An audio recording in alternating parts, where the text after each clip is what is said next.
crown with the other thing. Correct. You just lock it. The one that's one and one is.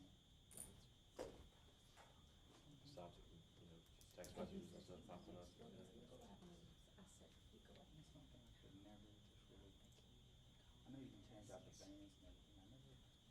Man, I have to be honest, like, I've got actual watches at the house that I love, but I have become reliant. I feel naked Oh, when I'm that's wearing correct. it. That's Yeah, my type. I sometimes, am one of the let's just right say, trains. I'm I got walking you. up my desk, I'm up there helping a customer, and somebody would call me, I can look down and see if this is her.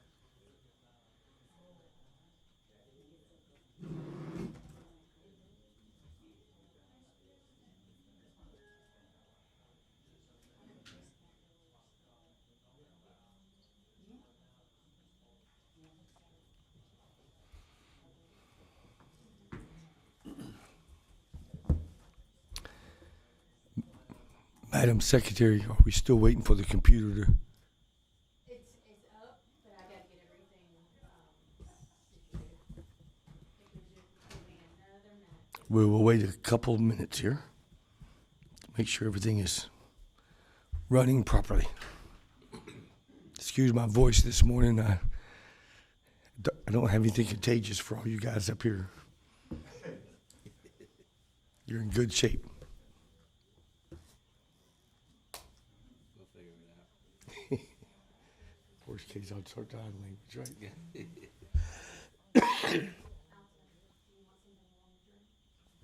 I've got cold water. They tell me it's supposed to be better.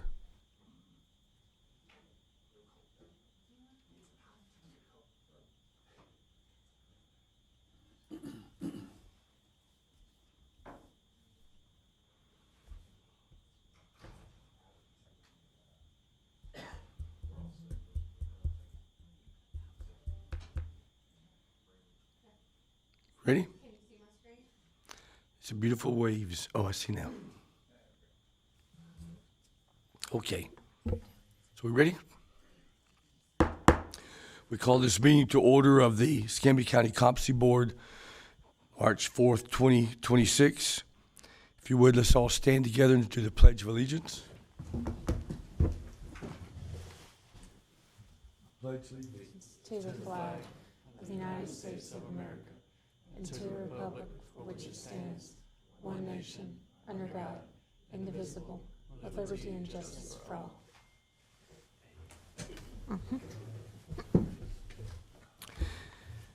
Madam Secretary, do we have a determination of quorum today? Yes, sir. Mr. Chairman, with 7 members present, we do. And do we have proof of publication of our meeting? Yes, sir, Mr. Chairman. It was published on Thursday, February 26, 2026, in the Pensacola News Journal. Thank you. And do I have a motion for approval of minutes from the February 4th meeting? Make a motion. Second. Second. All in favor, raise your right hand. All opposed, same sign. Seeing none, hearing none, motion is approved. And thank you for Mr. Patel for making sure that meeting went good. Our next part is the public forum. If there's anybody here today that would like to speak during the public forum session, we have a 3-minute allowance as per the commissioners' meeting for this. If anybody is here today and would like to speak. I didn't receive any speaker request forms, Chair. Okay. Is there anybody in the audience that did not sign up that is here to speak in public forum? Seeing none, we will move on. Board Secretary status report. Yes, sir, Chair. I have a request for an add-on. It's an application for reinstatement of license. He came in just after I published the agenda. His name is Brian David Erdman. So if I could get approval to add this on. So moved. Do you have a second? Second. Motion is second. Any discussion? All in favor, raise your right hand. All opposed, same side. Seeing none, hearing none, motion is approved. Do you have papers for us? Thank you. Yes, sir.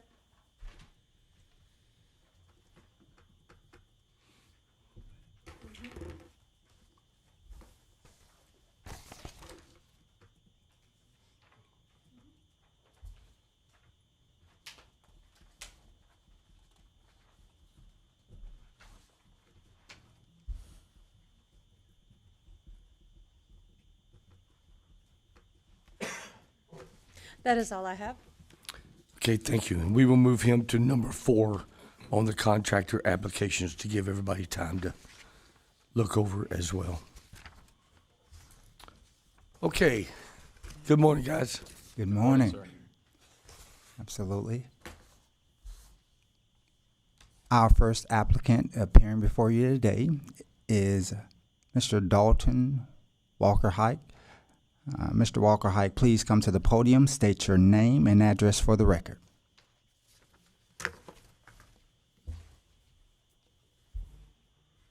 Good morning. Good morning. My name is Dalton Walker Hike. And state your address for us. 2519 Valley Road, Navarre, Florida, 32566. Thank you, sir. All right, Mr. Walker Hike is applying for the residential contractor examination and appears before you today with 14 years of experience in the state of Maryland with MHIC contractor license number 79756 with his company Abella Casa LLC from 2011 to 2025. This information was provided to us by the Division of Occupational and Professional Licensing of Maryland Home Improvement Commission, HMIC, and this along with his certificate of completion for Florida Advanced Building Code in 2021, according to the documents provided, and they can be found in the agenda items. And also, Mr. Walker Hike worked as a independent residential contractor for Veteran Built Homes, LLC, under the supervision of Joseph Murillo, who holds a MHIC Class A contractor license, with license number 2705178294. And Mr. Walker Hike's responsibilities include but are not limited to completing residential construction, remodeling, and repair work within agreement to timeline, coordinating work schedules, and communicating progress or delays and correct deficiencies related to the task at hand. And with Mr. Walker Hike's experience verification and consideration, staff recommendation is approval for examination.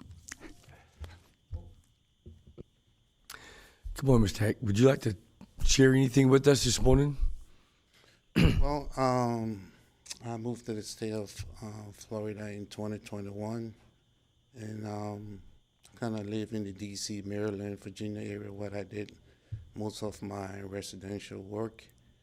Own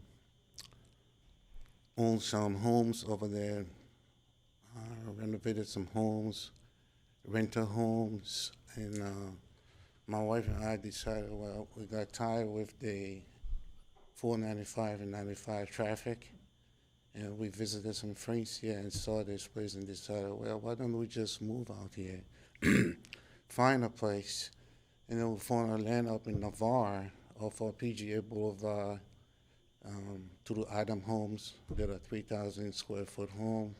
That's where we live. Own 2 couple of rental homes right now in city of Pensacola on East Blunt and East Hill.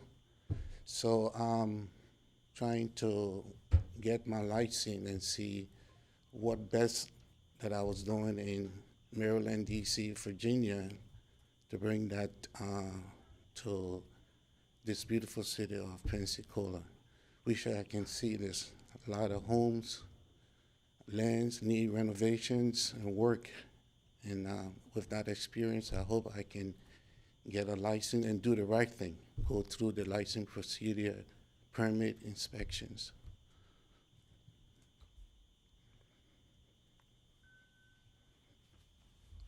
Any questions from the board? I was just gonna see, does staff have a recommendation, or did I miss that part? Yes, sir. Staff recommends approval for the applicant for examination.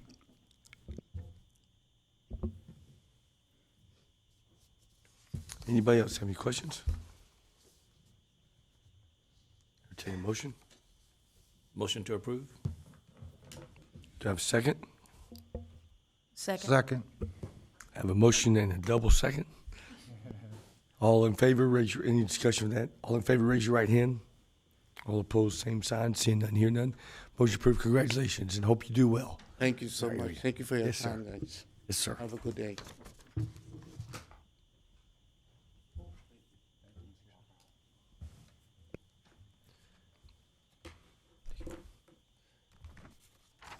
Good morning, Board. Our second applicant to appear before you today is Ms. Melissa Freeman. Ms. Freeman, if you would please come to the podium, state your name and address for the record, please, ma'am.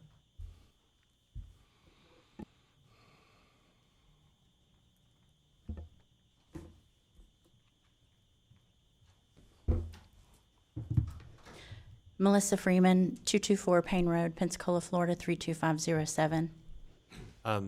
If I may just remind the Board, initially, Ms. Freeman was approved to test for roofing. After that meeting, we were contacted by Santa Rosa County and found out that she had actually already tested through Santa Rosa County, so that did change the process. I did contact Ms. Freeman and let her know that we would need to proceed with the reciprocity process, which is why she's appearing today. So having said that, we will move forward. You will find contained within her packet the application for reciprocity, her state registered license, a copy of her competency card, her letter of reciprocity with test scores, corresponding insurances, and the experience verification forms which were previously approved under her application for examination.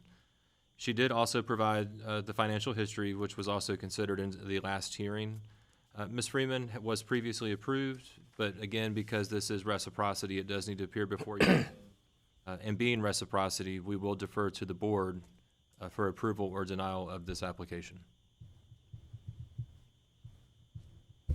Good morning. Would you like to tell us anything about what you're doing here? No, I think I've said it all before. I got you. So you're not qualifying the Freeman Roofing. You're starting your own. Right, yeah, I had resigned from Freeman in April, it was April 29th of 2025, so. Okay. Any questions from the Board? Do I have a motion? Motion to approve? Do I have a second? Second. I have a motion and a second. Any discussion? All in favor, raise your right hand. All opposed, same sign. Seeing none, hear none. Motion is approved. All right, Thank you, Ms. thank Freeman. Thank you.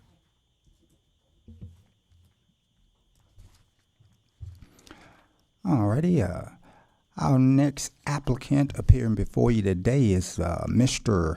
Billy Gray. Mr. Gray, please come to the podium, state your name and address for the record. Billy Gray, 824 Linda Drive, Mariester, Florida, 32569. Alrighty, Mr. Gray is applying to reciprocate his Okaloosa County sprinkler irrigation contractor license with license number PLC 11167 and appears before you today with 18 years of experience. Mr. Gray worked as owner of his company, Irrigation Innovations, LLC, from 2008 to the current date, and his responsibilities include but are not limited to installing irrigation systems, invoicing, and estimating, according to the application provided in the agenda items. Now, by this being an application for reciprocity, staff will defer to the Board for the final decision. Good morning, Mr. Gray. Anything you'd like to tell the Board this morning? Tell us. No, I just have several realtors who've been asking me to come to this county to service and install systems, and so here I am today to hopefully have the opportunity to service this area.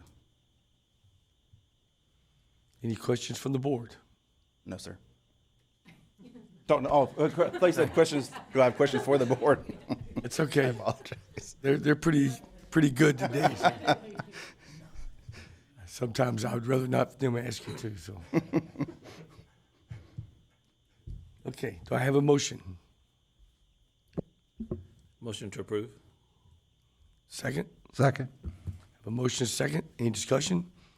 All in favor, raise your right hand. Opposed, same sign, seeing none here. Motion approved. Congratulations, sir. Thank you.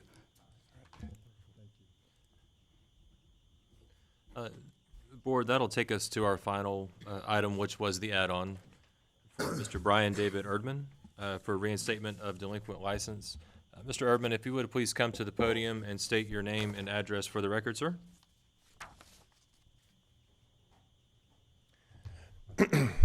Brian Erdman, 4550 Balmoral Drive, Pensacola, Florida, 32504. The documents which were provided to you earlier will contain a copy of the reinstatement for delinquent license application, along with the explanation letter provided by Mr. Erdman. Mr. Erdman, he appears before you today requesting to reinstate his doors, windows, and siding license number DWS 0087.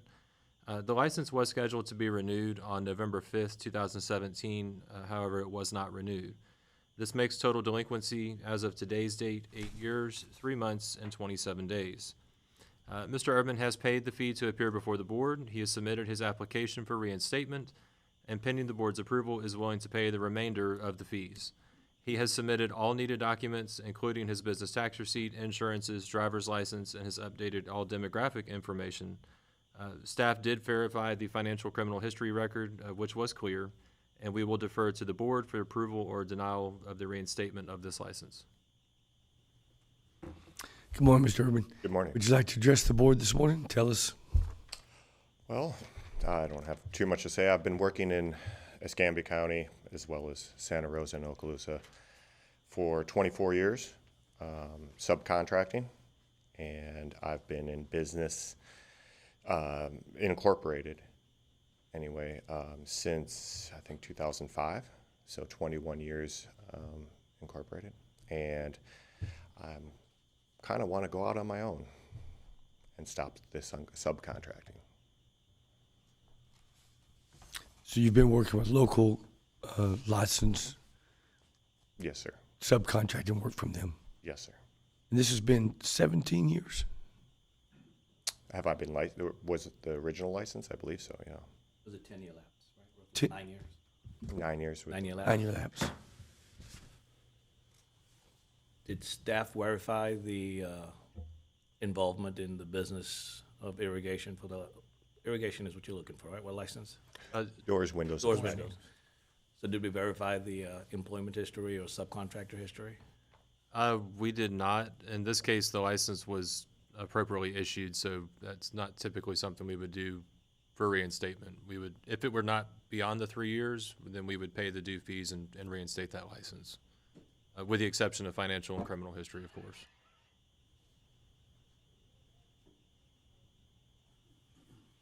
So we're taking his word, which is understandable, that the last 8 years he still has been active in this, because obviously there's code issues. Mr. Bobby has changed in the last 8 years and stuff that if he's been involved, he would know. But if not, a lot of changes happen in that period of time. They sure have. So you've been involved Every day. every day. Yes, sir. So we do have a form that we make our applicants fill out, right? We do. It's the one which was provided to you, sir. If it was a couple of months, they would check the first box. If it's short of 3 years, it's the second, and then the third is when it appears before the board with additional fee. But that is our process for reinstatement. So there's no experience verification form like you would see with reciprocity or with examination. We just haven't had one? We haven't, not to this point, no, sir.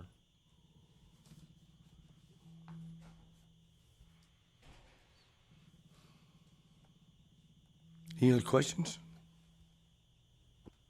Okay. You okay with that? Yeah, we don't have a We problem. don't have You may want to, so other areas that you can explore as a board, you can find out whether or not he was licensed in other areas. You can ask him what he was actually doing in the time since that, because this is your decision and it seems like you have a little hesitation because you don't have more information. But you can ask him anything you want to ask him right now regarding his history and his experience. So can you give us a little bit of detail of who you worked with or? Absolutely. I went through, I think, 4 owners at Window World. I was there 17 years. The last being Michael Brian Tillman. And then I started working for EcoView and I have been there ever since. And they just changed ownership, so now I don't currently work. I haven't worked in the last week. So out of the 24 years, this is the first week I've had off.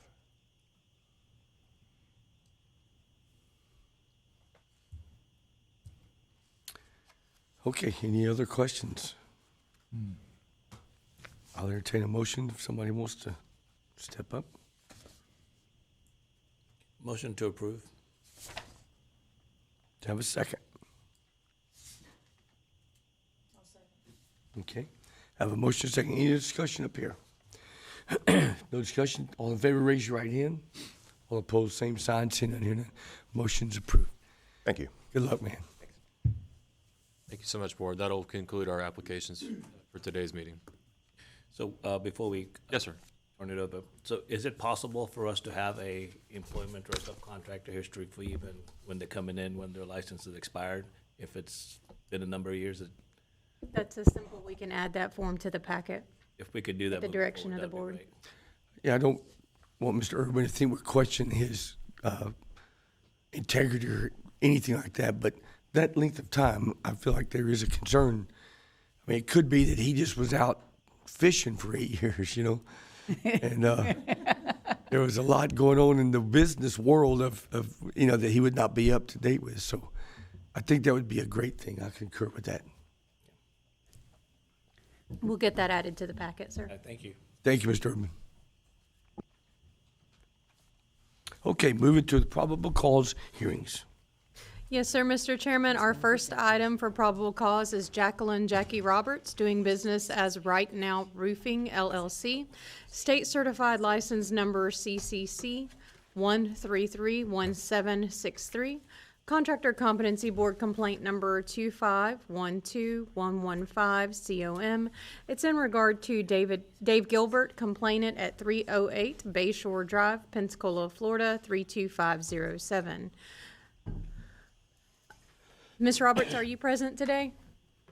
Ms. Roberts is not, but I am for Right Now. And you're a representative of Right Now? And what is your name, sir? Mr. Kent? Yes. Thank you. Mr. Gilbert, are you present today? Yes. Gentlemen, are you going to provide testimony for this hearing? At this time, I'm going to have both parties sworn in, and as well as Investigator Reber, and Ms. Reber will remain sworn for the duration of these hearings. Thank you. Okay, Pamela, raise your right hand. Do you swear affirm the testimony about to give me the truth, the whole truth, and nothing but the truth, so help you God? I swear. So, we're just going to take you through the investigation report. Ms. Reber, was a complaint filed in regard to this case, and on what date was it filed?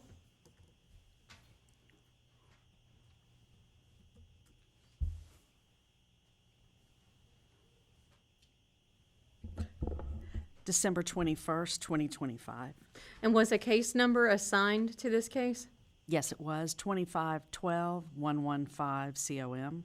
Who was the subject of the complaint? Jacqueline Jackie Roberts, doing business as Right Now Roofing LLC. And what license number does Ms. Roberts hold? CCC 1331763, state certified roofing contractor. What was the address on file for Ms. Roberts? 3890B Pasco Street, Pensacola, Florida 32505. And in the backup for the agenda is your notice that was sent to the respondent? Yes, there is. Who is the complainant? Dave G. Gilbert. During your investigation, were you able to assign any alleged code violations? If so, please state that, your justification, and any supporting documentation. I was Code Section 1837C1, disregard or failure to correct building code violation or any municipal or county building code ordinances or laws of the state of Florida. Justification is the failure to obtain a passing roof final. Supporting documentation is Investigators Exhibit F, inspection report. Can you give us a brief synopsis of the complaint? Gilbert and Roberts of Right Now Roofing, Tampa, entered into an agreement on April 28, 2025 to install a new roof. The total amount of the agreement was $2,918.48. Gilbert states that Roberts has failed to finalize the permit and obtain a past inspection. Roberts states that they were not paid for the project. A search for the permitting history on the subject property reveals a roof permit was obtained by Right Now Roofing LLC on August 5th, 2025. Inspection on permit failed on August 27th, 2025 due to failure to get an in-progress inspection, resulting in the need for an engineer's affidavit. Gilbert terminated the permit on December 12th, 2025. And quickly, Board, we're going to run through the exhibits that are attached. You will see the complainant's Exhibit A, the complaint, B, the release of contractor, investigators exhibit, the notice of probable cause, that's A, B is the certified return receipt, C is the subcontract agreement, D is the unpaid invoice, E, Right Now Roofing the permit, F is the inspection report, G is the contractor's response, and then at the very end, we have the history of the permitting. Staff requests that these items be moved into evidence for this hearing. So moved. Second. Second. All in favor, raise your right hand. All opposed, same sign. Seeing none, the motion is approved. Both parties are present. It's at the discretion of the board. Well, Mr. Kent is present as representation for Ms. Roberts. So I'd like to just make note that this next item rolls into this. Is that correct? That is correct. We received one complaint and then they flipped it and complained from the other side as well. Okay. Just so the board can be aware when we come, that they're kind of rolled together somewhat. Okay, so Ms. Roberts is not here. Is there some, okay. Would you like to address the board today on her behalf? Need you to come to the microphone and state your name and address. Your personal name and your personal address. Keith Kent, 1250 Barmel Street, Pensacola, Florida, 32534. There was a clerical error when we filed for the permit initially. We filed for a re-roof permit instead of a new construction permit. The reason that there is no in-progress inspection is because we were not hired to do the nailing of the roof deck or the dry-in. That was already done before we came on site. All we were hired to do was install drip edge, seal the perimeter of the roof, install the shingles, hip and ridge shingles, and the flashing where the new shingles were to meet the old roof. Mr. Gilbert's company, his framers that built the addition onto this house are the ones that nailed the decking. This information was given to the permitting office. I'm not sure why we were not allowed to change it from a re-roof to a new construction. We did give, or my office was supposed to have sent them the passing report for the nailing and strapping that Renovation Masters already had done when they built the addition.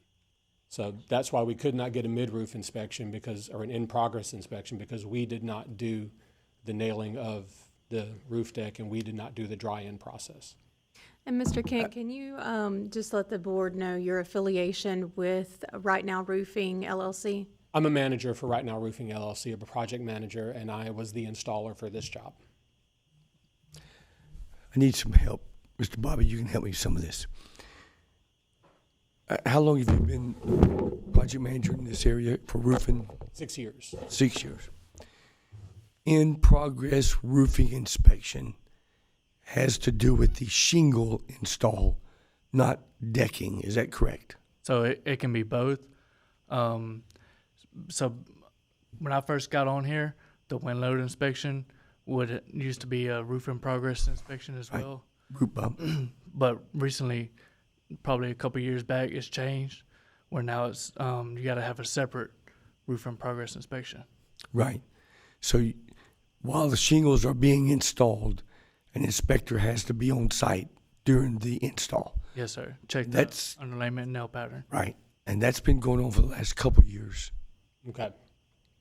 Normally, we have been requested to, if they can't get an inspector out there, we send in pictures of the nailing pattern, which I have sent in pictures of I sent pictures of the nailing pattern of the drip edge.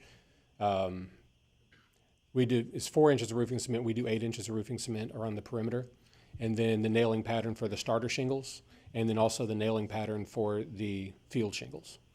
Right. Those should have been sent in with. I understand that, but that would be again, Mr. Bobby, he's representing the building department here. Yes.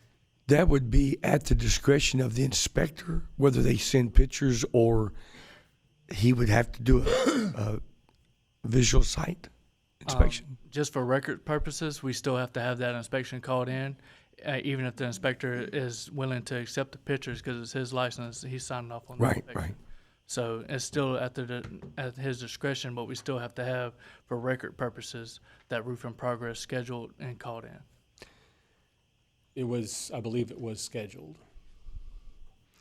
You just said that you didn't have to have one because No, you guys didn't do the plywood. That's what I'm trying to establish with you. What was your last name again? Kent. Mr. Kent.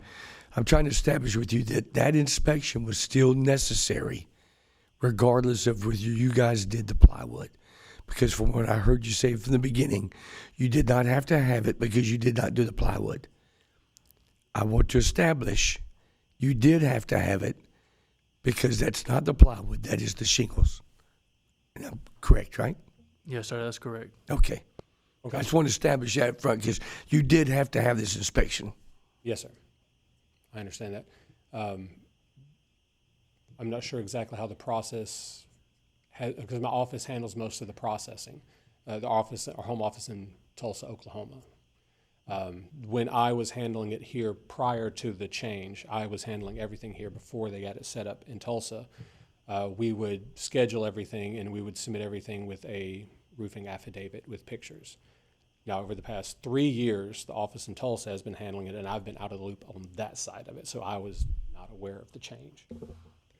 Mr. Lister, if I may, affidavits are really only for re-roofs only and not new roofs. Right, yeah. Thank you. Sorry. Because this is the first, 99% of what we do is re-roofs. We generally don't do brand new construction. So this was one of our first forays into new construction. But we do have the photos of the nailing pattern on the shingles. We have photos of the nailing pattern on the drip edge. We have photos of the. So I'm looking. And dated. I'm looking back at the synopsis here, and it says that Mr. Gilbert states that Mr. Roberts has failed to finalize the permit and obtain a past inspection. Was there a final inspection passed on this job? I don't know if Ms. Jennifer, No, the final inspection, what they did is they submitted an affidavit. So it was failed. Now it needs engineering. But since then, the contractor has terminated the permit, so it's kind of a moot point. Okay, but and you guys feel free to chime in, but so they did fail to finalize the permit, and they did not pass an in-progress inspection because it wasn't scheduled. So those are legitimate items, is what I'm hearing. That's correct. Okay. Is everybody kind of clear with? Understand. So we had to go schedule the final. We had to schedule the in progress. So I think our office scheduled the in progress, but it was after the job was already done, and we sent pictures of the nailing of the shingles. But when we spoke with the permitting office, when they kept kicking it back, we were told it's because there was no nailing of the roof deck. That's why I brought it up the first time. The reason they told us that they would not pass the in progress was not because of the nailing of the shingles or having someone come out to inspect it, because I would have gladly gone out and pulled up 3, 4, 5, 6 shingles, however many I need to pull up to show the nailing pattern. They told us that the reason it was failed was because there were no pictures of the roof deck renail. Did y'all get a name of the clerk that might have told you that? I generally don't when speaking. 'Cause sometimes I would imagine somebody in the office just reading something, but not quite. They could say because of the nailing, and not understand if it's plywood or shingles.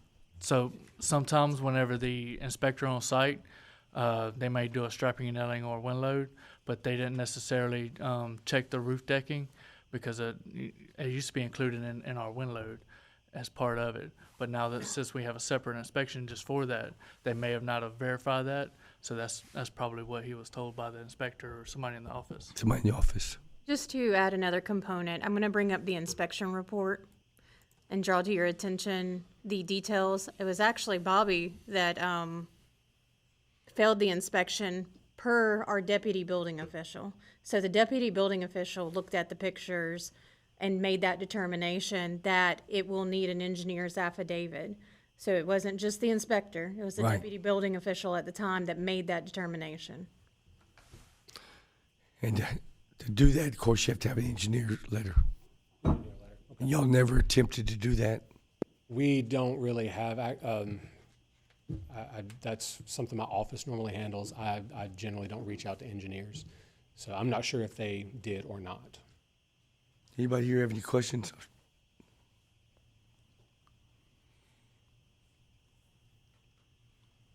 Just trying to make sure we understand the scope of everything here. Okay. Thank you, Mr. Kent, for your time. Mr. Gilbert, would you like to address the board?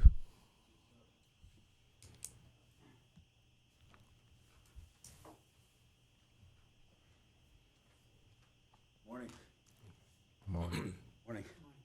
You need your name and address first, please. David Gilbert, 4857 Soundside Drive, Gulf Breeze, 32563. Okay. What would you like to tell the board today about this? In short, we hired Right Now Roofing to do this roof, and you've heard, his side of things or what they did. From my perspective, they never were able to pass that final inspection, and they did not get the engineered letter they needed for that roof scope. But there was also another spot that the final didn't pass because there was flashing missing at another level. And when we tried, I had my attorney reach out to them. They did not respond. So I got an engineer to come out to try to get the engineer letter to move this forward. And he came out, they did an inspection of the roof, and because they were going to assume the permit and just kind of come in and help me finish this up, they didn't approve of the installation. So now what I did was I canceled that permit, and I hired this other company, South Bay Construction, and they're in the process right now of redoing the roof and getting it right so we can pass final inspection. So that's where I'm at with it. And we couldn't close the permit out without that final. So I was stuck for several months here. And so. Okay. Anybody have any questions for Mr. Gilbert? No, at this time. Okay. Thank you, sir. Thank you. Okay. So what I'm understanding is that we have a final inspection that has not been passed. I read somewhere in there regarding payment also, but we're not gonna tackle that because that's not in our scope, yeah. So without that final, we've got another contractor that's come in now, and he's gonna redo what he needs to get redone and then see if we can't get a final for the homeowner. Am I correct in saying that? Sounds. So our options today are to move it into disciplinary or? Yeah. We're looking at to see if there is probable cause to move it to a disciplinary hearing next month.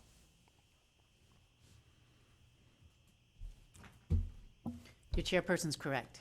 Thank you. I don't know if there's any other discussion happening from the council. Anybody else have any discussion? Anybody want any input, thoughts?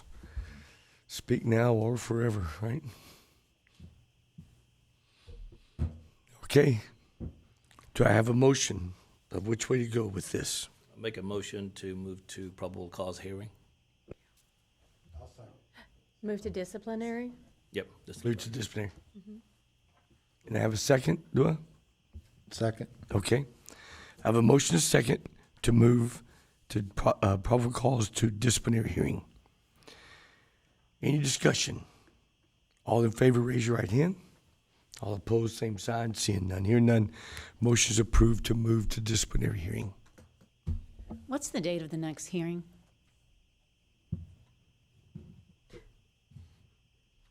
That will actually be April 1st.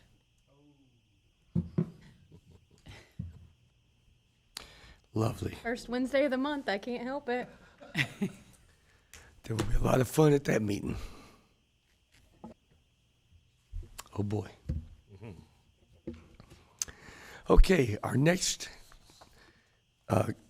Probable cause hearing is tied into it. Yep, David G. Gilbert, doing business as Renovation Masters LLC, state certified license number CRC 1332519. Contractor Competency Board complaint number 2512118 COM. It's in regard to James Roberts, the complainant, 308 Bayshore Drive, Pensacola, Florida 32507. We know that Mr. Gilbert is present today. Mr. Roberts, are you present? Mr. Kent. Mr. Kent again is present. Do I need to have them resworn since they were previously sworn?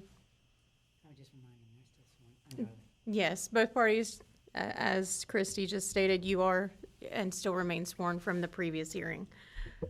So I'm going to bring up our investigation report. And again, Ms. Reber, was a complaint filed with our office in regard to and what date was it filed? Yes, it was January 8th, 2026. And did you assign a case number to the complaint? I did, 2512-118 COM.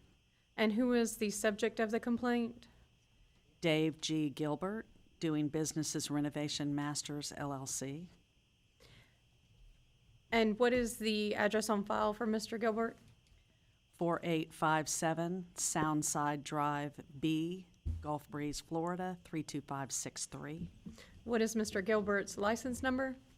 CRC 1332519. That's a state registered residential contractor. State certified residential contractor? Sorry, state certified. Yes, ma'am. And who is the complainant in this case? James Roberts.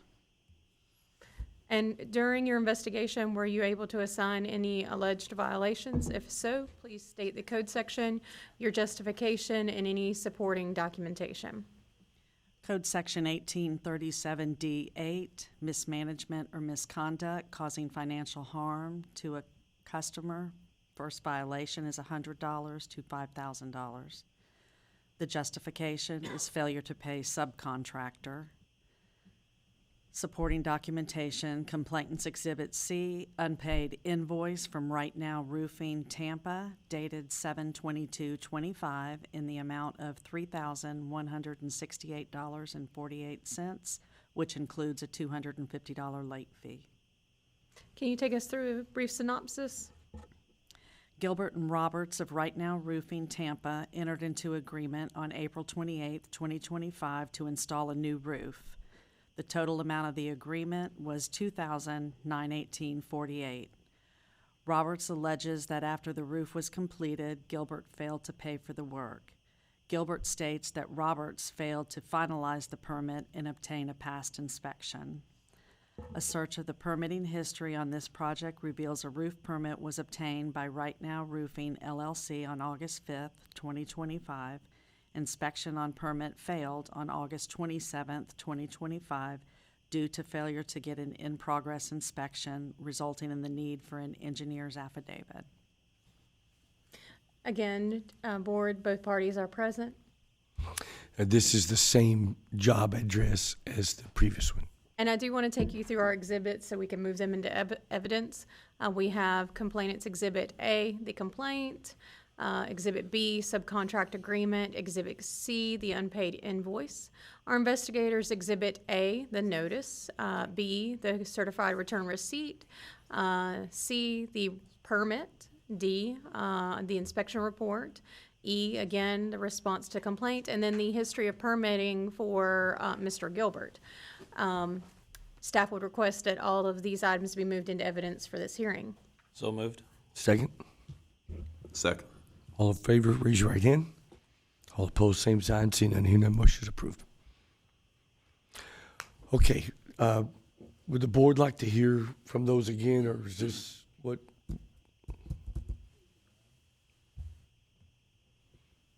Basically, what it appears is the roofing company wants to be paid by Mr. Gilbert, and that's the reason for the complaint. And of course, we understand why it's where it's at right now, based on the previous account. Mr. Christie, should we at least let him? Well, you can do two things. You can have them come forward and testify, or you can accept the testimony that's already been given in the previous case, since they were set on the same set of facts, and see if there's any additional information that the parties would like to. But Mr. Gilbert, you're the subject here. Is there anything you would like to add to what you've already said in your previous testimony as to why you're not paid these guys? Okay. If you're going to speak, I need you to come to the mic. Sorry. Public meeting. Yes, sir. Yeah, just that I tried to get an engineer out there who also has a roofing license to get the situation moving forward, and our communication with Right Now Roofing was completely ignored. So we weren't getting any feedback from them. So I felt like for the sake of our clients and homeowners to get this settled out, we had to move forward and make a decision. So that would be it. Okay. Anybody want to ask a question? Question. Who paid for the materials? I did. This is labor. Wait. No, they paid for the materials. Yes, sir. That's right.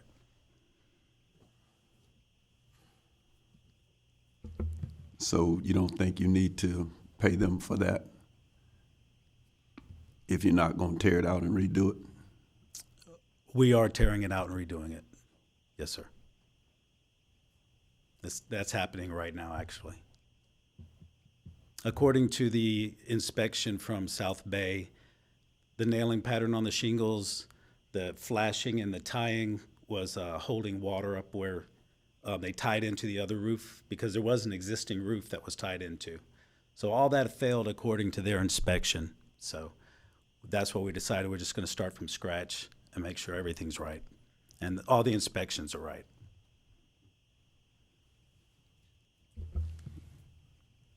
Mr. Kent, did you know that? I did not.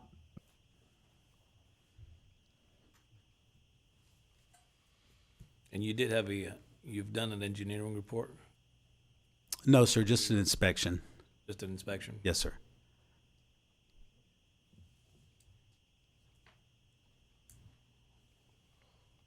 Anybody else have any questions for Mr. Gilbert? But they've pulled a new permit on it, a new roofing permit. So now we're in the process of them. They should be getting that in-process inspection here. I'm guessing it'll be today or tomorrow. I guess my question is that, so you had a subcontractor that did the roof, didn't do it right for whatever reason, didn't pass inspection. You've got another subcontractor now that's come in that's going to do the roof. Yes, sir. And in any business, obviously, the new guy's always going to say everything needs to be redone 100%. So did you not do a report stating that, hey, what defaults do we have from the first subcontractor that did it, and then just minimize that cost and just do that portion of it? Or are you just having the whole re-roof done without an engineering report? Yes, so according to their inspection, the engineer's inspection. When you say engineer, who's engineer? Larry Skopecki.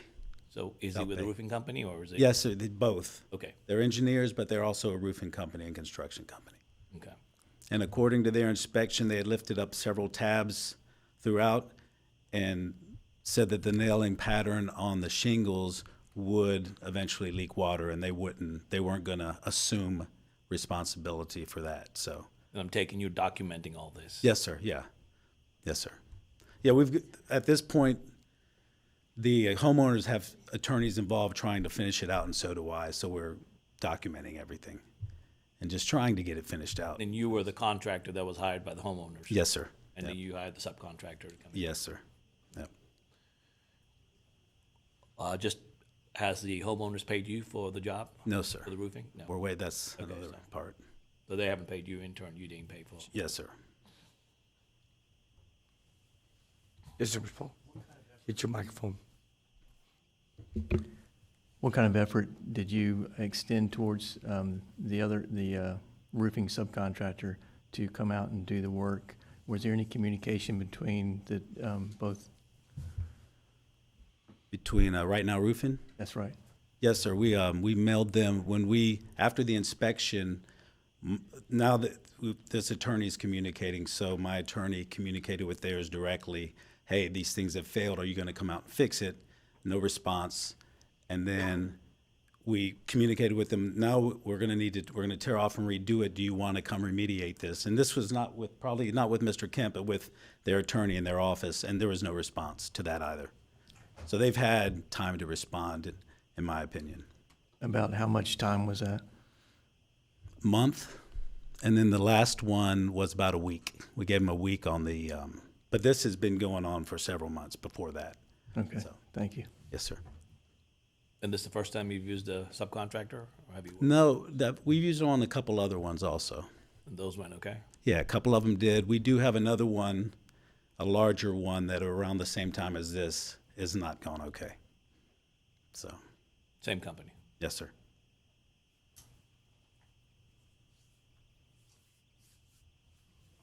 I don't have any other questions. Any other questions for Mr. Gilbert? Okay, thank you, Mr. Gilbert. Thank you. Mr. Kent, would you like to address the board any on this? We'll give you an opportunity.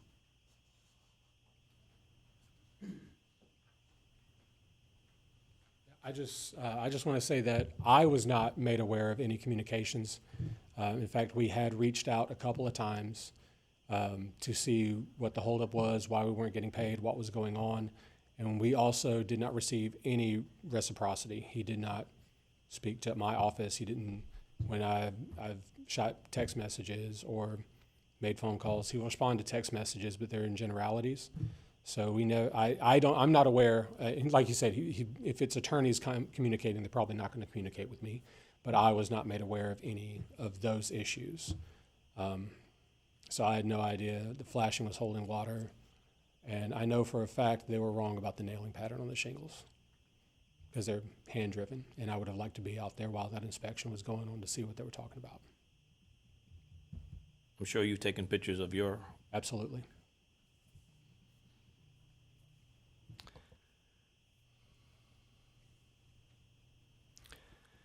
Okay, anything else you'd like to say, Mr. Kent? Anybody have a question for Mr. Kent? Thank you, sir. So, Options? yeah, You're at the juncture where you would decide whether you wanted to take this to disciplinary hearing or not based on what's been provided to you. The information that you received today indicated that there was additional documentation that hasn't been presented to this board.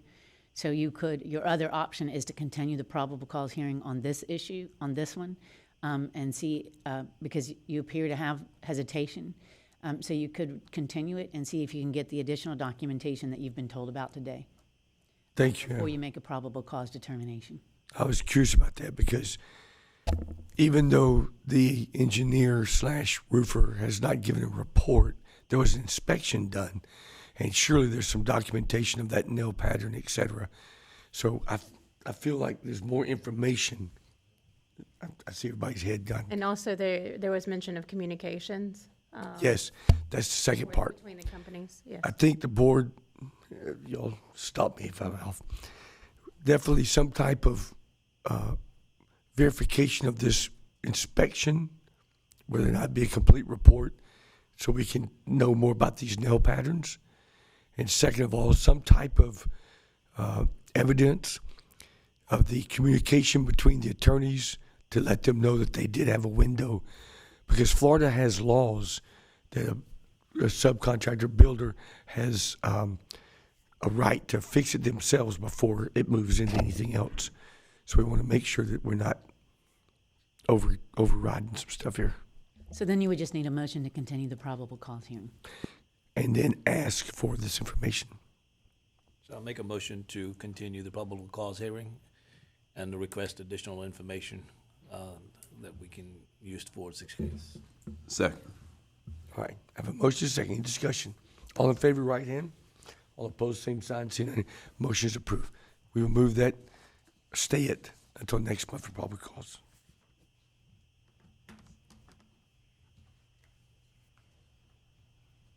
And you guys can get with Ms. Reber, and she can get more of what we'll need from y'all. Okay? Thank y'all. Our next item before the board today is Dustin A. Vaughn, doing business as your local construction of the Emerald Coast, Inc., local license number RR 22828-12247, contractor competency board complaint number 26015 COM. It's in regard to TJ Thompson, 7 Casino Beach Boulevard, Pensacola Beach, Florida, 32561. Mr. Vaughn, are you present today? And I believe you have representation with you, correct? And Mr. Thompson, are you present today? Yes, okay, thank you, sir. Christy, both parties have representation with them today? Yep. And at this time, we're going to have both parties sworn in. And just a reminder, Ms. Reber remains sworn. Do you swear from the testimony you're about to give will be the truth, the whole truth, and nothing but the truth, so help you God? We're going to just go through the investigation report real quickly. Ms. Reber, was a complaint filed with this board, and on what date was it filed? Yes, on January 8th, 2026, And what was the case number assigned? 26015 COM. And who was the subject of the complaint? Dustin A. Vaughn, doing business as your local construction of Emerald Coast. And what is the address on file for Mr. Vaughn? 802 Largo Drive, Gulf Breeze, Florida, 32561. And what is the license number of Mr. Vaughn? RR 2828-12247. That's a state registered residential contractor. And who is the complainant? TJ Thompson.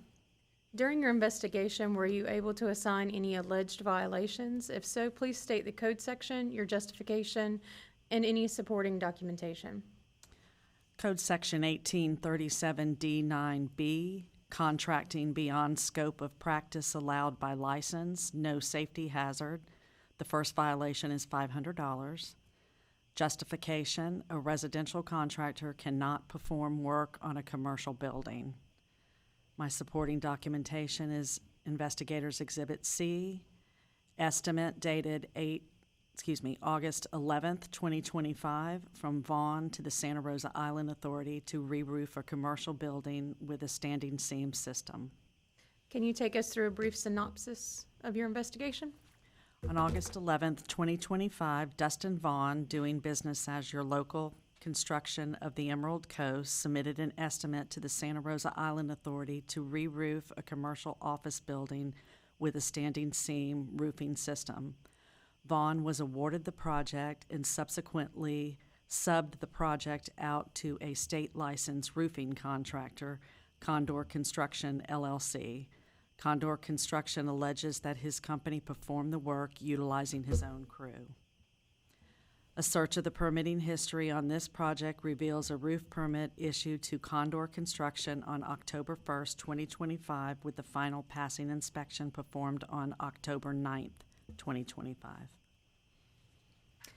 And board, the backup for the agenda includes Complainant's Exhibit A, the complaint, Exhibit B, the SRIA application, Exhibit C, correspondence with contractors and SRIA, Investigators Exhibit A, the notice of probable cause hearing, B, the certified return receipt, C, the contractor's proposal to the Santa Rosa Island Authority, D, the contractor's response, E, the Condor construction permit and inspection, and finally, the history of the permitting for Mr. Vaughn. Staff would request that these items be moved into evidence for this hearing.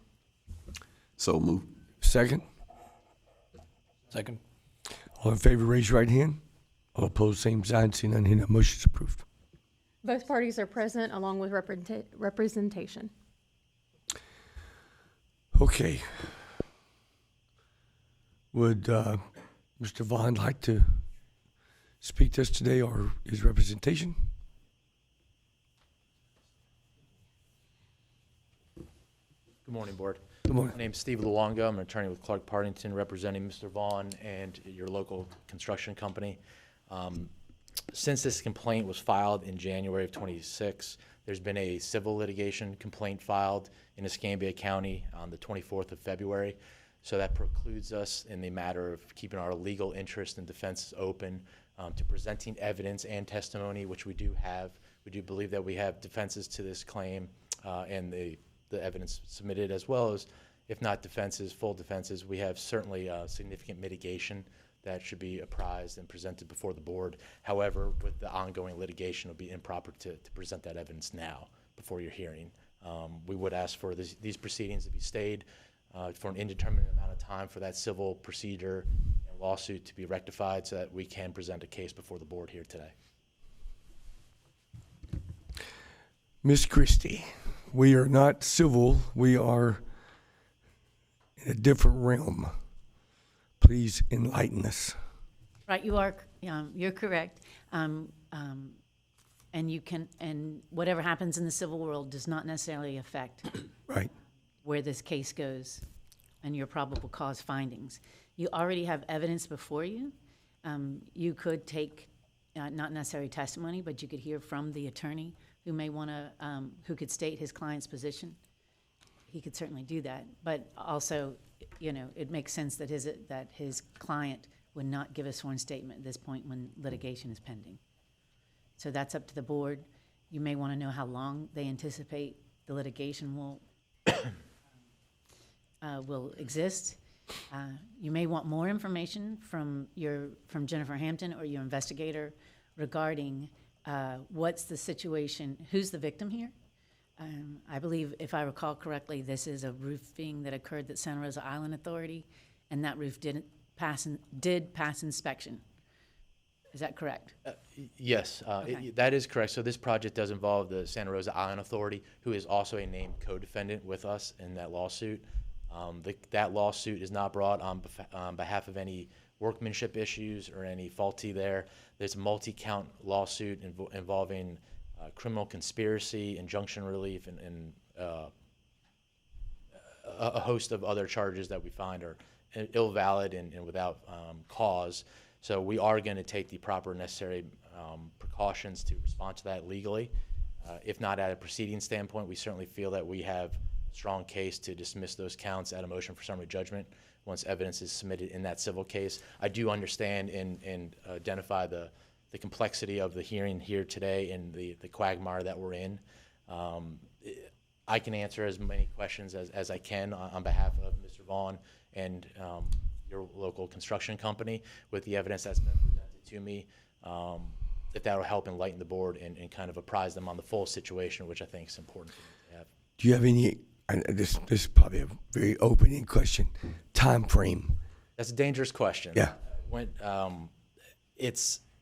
right now, we have not been served. The lawsuit was filed on the 24th. I first became aware of it when it was posted on a social media post. Mr. Vaughn and your local construction has not been properly served yet. I am aware that Santa Rosa Island Authority has been served. They are preparing their defense and answer to that as we speak. There are at least 3 other parties. Mr. Gomez with Candor Construction was also personally named, as well as his company. Mr. Vaughn was personally named, as well as his company as well. I don't believe Mr. Candor has been served yet. I don't know that to be certain, but we don't have any evidence that he has been. So with that being said, typically a civil case will take about a year and a half to resolve. One of the things, and I think we might be able to reach to the county here, our staff, to get some help with this. The case before us is the fact that a residential contractor cannot perform work on a commercial building. That is correct, Chair. So in this instance and result of the investigation, Mr. Vaughn provided an estimate for a re-roof of a commercial building. Mr. Vaughn's license is a state-registered residential contractor, and that re-roof of a commercial building is outside of the scope of the license that he holds. So that's the focus of our efforts here, not necessarily the civil litigation part. Ours is, he is a registered residential contractor. Outside of that scope is commercial work, commercial roofing. So that's the core of what we're looking at today, regardless of who's hurt and who's not. That's the core of what we're looking at. Is this correct, Ms. Christie? Yes, that's correct. Okay. It's from what I understand about this, it is the Santa Rosa Island Authority Visitor Center is what was re-roofed. Right, which is a commercial building. Which is a commercial building. And from what, and I haven't looked all the way through the exhibits, and they certainly have, they can tell you who, it appears from the record that he bid on it at the behest of Santa Rosa Island. That's what I was going to bring up. And He was he asked did to not by do the Brittany. roofing job itself. Pardon? He did not do the roofing job. Right, itself. right. He subbed it out. So you may want to hear from your complainant before you decide much, Right. where you want. I'm just trying to establish the contract that your local construction of the Emerald Coast put together was to do work that is outside the scope allowed by his license. That's the complaint. That is what is within our code section. So regardless if he subbed it to XYZ company that is licensed, his with the owner is the part that's in question. Accurate. He provided an estimate for work he could not perform. That's right. Under his license. I just want to make sure the board understands, because it looks a little convoluted here. So I want to make sure the board understands this. That's the, So was the permit pulled? And if so, was the permit pulled under a residential contractor? Permit was obtained by contractor with the required they license. wouldn't let him pull a permit. Okay. He would not be allowed to pull a permit. But the fact that he gave an estimate and got the job outside of his scope. I will bring up on the screen this communication from Santa Rosa Island Authority. This is actually communication from an employee of Santa Rosa Island Authority to your local construction requesting a quote. Which again, we don't know. It's out of our scope today to know if she knew his license capabilities, etc. That is upon the responsibility of the license holder, not somebody asking you. If somebody asks you to do a job, they don't know if you have the proper license or not. It's your responsibility to say, that is not in my license scope. I believe that what Mr. Longo is trying to explain to the board today, and I apologize if I put words in your mouth, is that he can't put on a proper defense for his client. Right. Civil case. And that's why I wanted to make sure if we don't have anybody from the Santa Rosa Island Authority present, We do, right? your sworn witness can tell you whether or not the roof that was put on passed inspection and what the situation is, what is the status, and then you want to hear from your from your complainant to find out where they are on this as well, because they may have more insight that you're not getting, because so far all you had is the evidence that's been presented. But to stay focused on what the actual complaint is, it's not whether or not the roof was done correctly, and it's not whether or not it was permitted or inspected. It's the fact that a person contracted outside of their scope of work.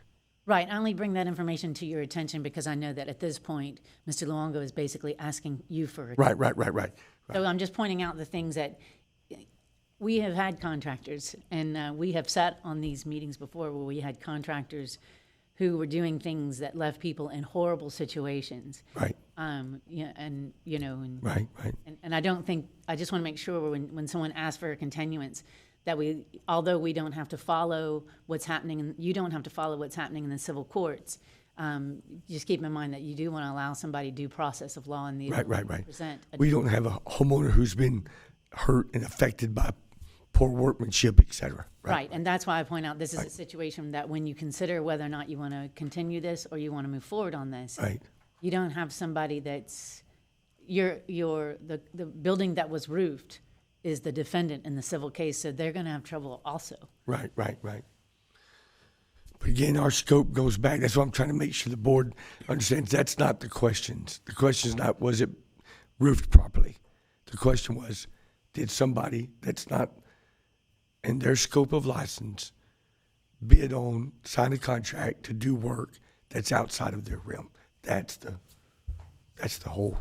Right, but the question that's before you right now is whether or not Mr. Luongo can have a continuance. Understood. And you would want to hear from the other party. We will. Okay, just making. I'm just making sure we understand what the continuance, how it affects our scope. Yes, sir. We're not affected by Lawsuits. the lawsuit of, John Doe, we'll call, that might have a complaint. No, sir. This is another scope is what we're looking at. Yes, sir. Your scope is narrower than the civil lawsuit. Right. The civil lawsuit does encompass the bidding process. Oh, I'm sure it would. Yeah, it's going to cover everything you can. You guys know how to do that, right? That's part of your job. So I just want to make sure we had that together. Anything else you would like to tell us? Not at this time, no, sir. Okay. Thank you, sir. Thank you for your time. And Mr. Thompson, you and your counsel.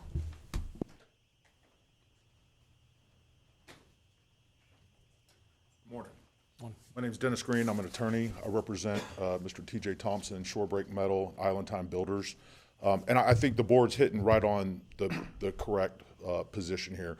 This has nothing to do with anything about, fraudulent, notice of acceptance that was sent into the county with the bids stating it was a Drexel metal roof, so on and so forth.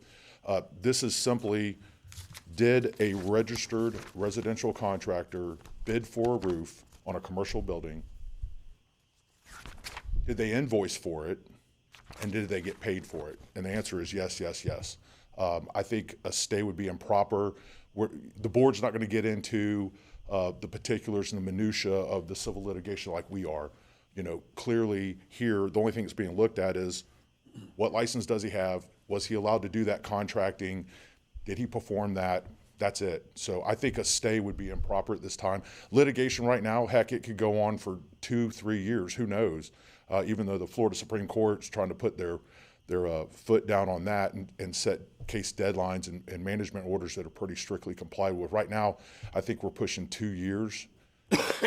So we would just ask that a stay not be enforced. Anybody have any questions for the council? Okay. Thank you, guys. Thank you. Thank you all. So, can we have some wisdom words, Ms. Christie?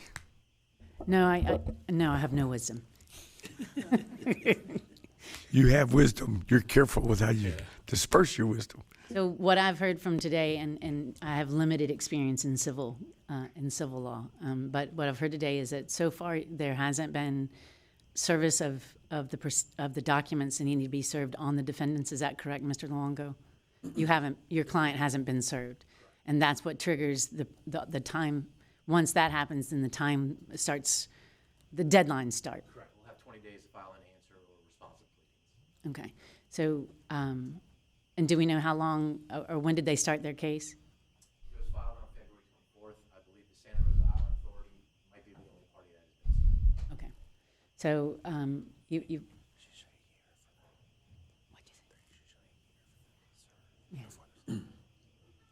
Yes, thanks. By the way, we have Jeff Broderson here. Yeah, I was going to get you to introduce him Haven't earlier, and I forgot. My fault. Jeff Broderson is our new Steve West, our new attorney that took Steve West's position. And Jeff does have experience in much more experience in the civil world. I was used to just putting people behind the bars. So that's what we're talking about is they have up to a year to serve the second party. And that hasn't occurred yet. So it could be a lengthy, it can be a lengthy process. What's in front of you now is, can you do due process based on the information that you have and without without the person being able to defend himself, based on the civil case and the advice of his counsel? So do you want to Civil continue case which is not yet officially proceeded, but good chance it will be. I anticipate that it will be. Yeah. Do we have any additional open permits on the Emerald Coast? For Mr. Vaughn? Yes. So there are no expired permits. There are only 3 open active permits. Is it all residential? I would have to confirm that. But I will tell you, the license is confirmed before we issue a permit. So I could safely assume that they are within the scope of his license.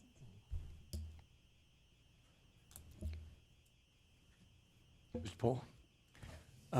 My concern or question is, can a registered residential contractor sign a contract or engage in work for a commercial building and not do the work? I mean, can he contract at all and negotiate or enter? I think by Florida law, he is not supposed to, he's not allowed to engage in a contract outside of that scope of work that his No matter if license he covers. performs work or not, It don't matter. he's not allowed to engage in the work. Because he becomes the contractor that's over that. So for sakes of, going up the ladder, they call, he can sub it, but he can't, if his scope covers. In other words, if he's able to do commercial work, period, like if he was a building contractor, the next level. Residential is simply residential. So I would like to draw your attention to your screen. This is from Florida Statute 489. These are the definitions and scopes of licenses. There you go.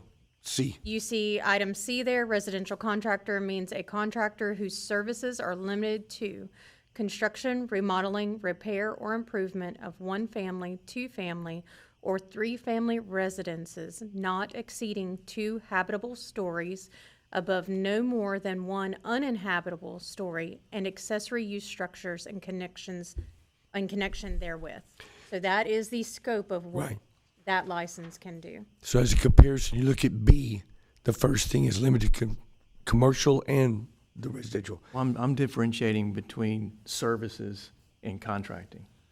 And so the services, it could be construed that that's the work of putting the roof on, and contracting, signing an agreement. So in the CGC world, I think it's clear that you can't sign a contract for commercial work if you're a residential CRC. But I don't have that knowledge of whether the registered. Historically, of the cases I've heard of, you can't have a contractual agreement outside of your scope. Okay. Regardless if you pass it on to somebody. And is there an agreement made? Yes. He has a contract, everything. I mean, to me, that's as black and white as you can get. So just to verify, a residential contractor cannot hire a commercial subcontractor to do a commercial job. Right, you cannot, under state law and county ordinance, you cannot contract beyond the level of your license. So even if you were going to get someone to do, because you're ultimately responsible as the contractor. So a general contractor can contract for anything that a general contractor. Residential can only contract for anything that a residential. So residential can't do commercial. And from what I understand from this case, it's a situation where he even though he did contract for it, it was something where he reached out. He was contacted by Santa Rosa Island Authority to do the work. This is not a bidding process. Santa Rosa Island Authority, there's a threshold. And so normally so if you were above that threshold, then you would put out for bid. And when you put out for bid, then you'd get quotes from whoever submitted them. But this is a situation that was below that threshold. And being below that threshold, they were able to reach out to contractors and ask contractors for bids. And then they, as a responsible government entity, they would they would take the lowest bid.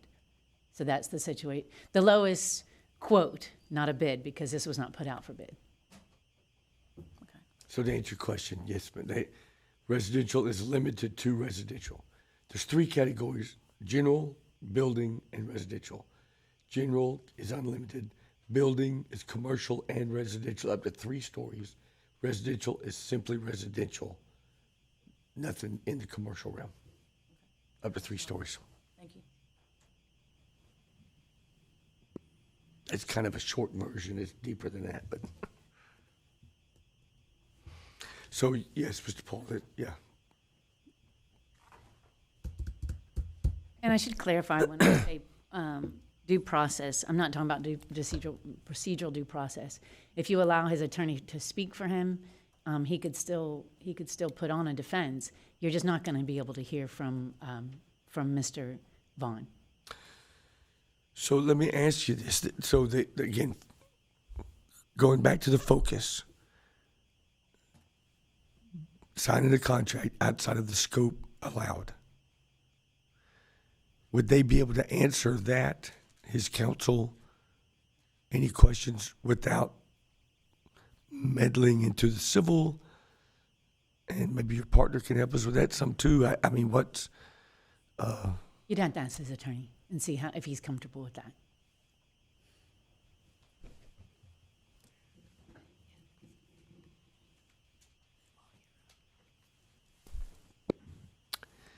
So you understand what we're trying to...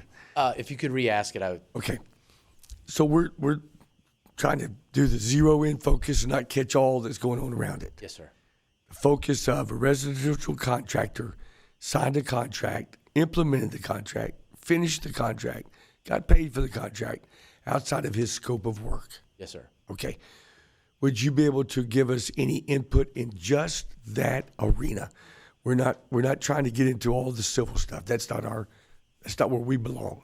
Yes, sir. I mean, some of the statements that I would touch on are part of the evidence, and I feel comfortable discussing that. Part of it is the quote process of why we're there.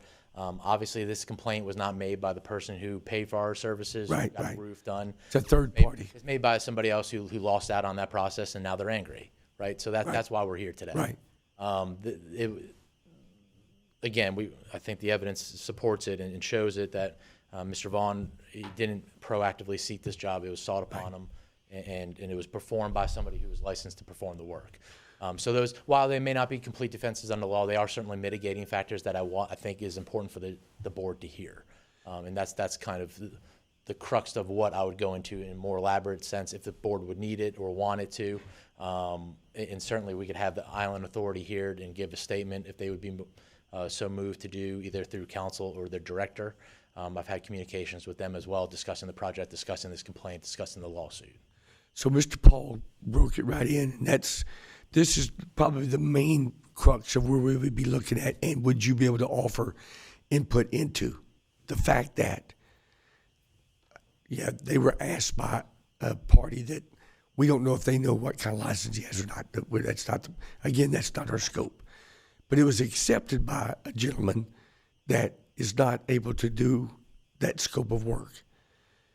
So what we want to know is, the process.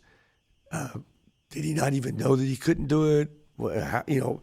And there's a lot of veins off of that. There are, and I'm not trying to be coy. No. We're being careful. To answer it without being careful. Both of us, yes, sir. There is a bit of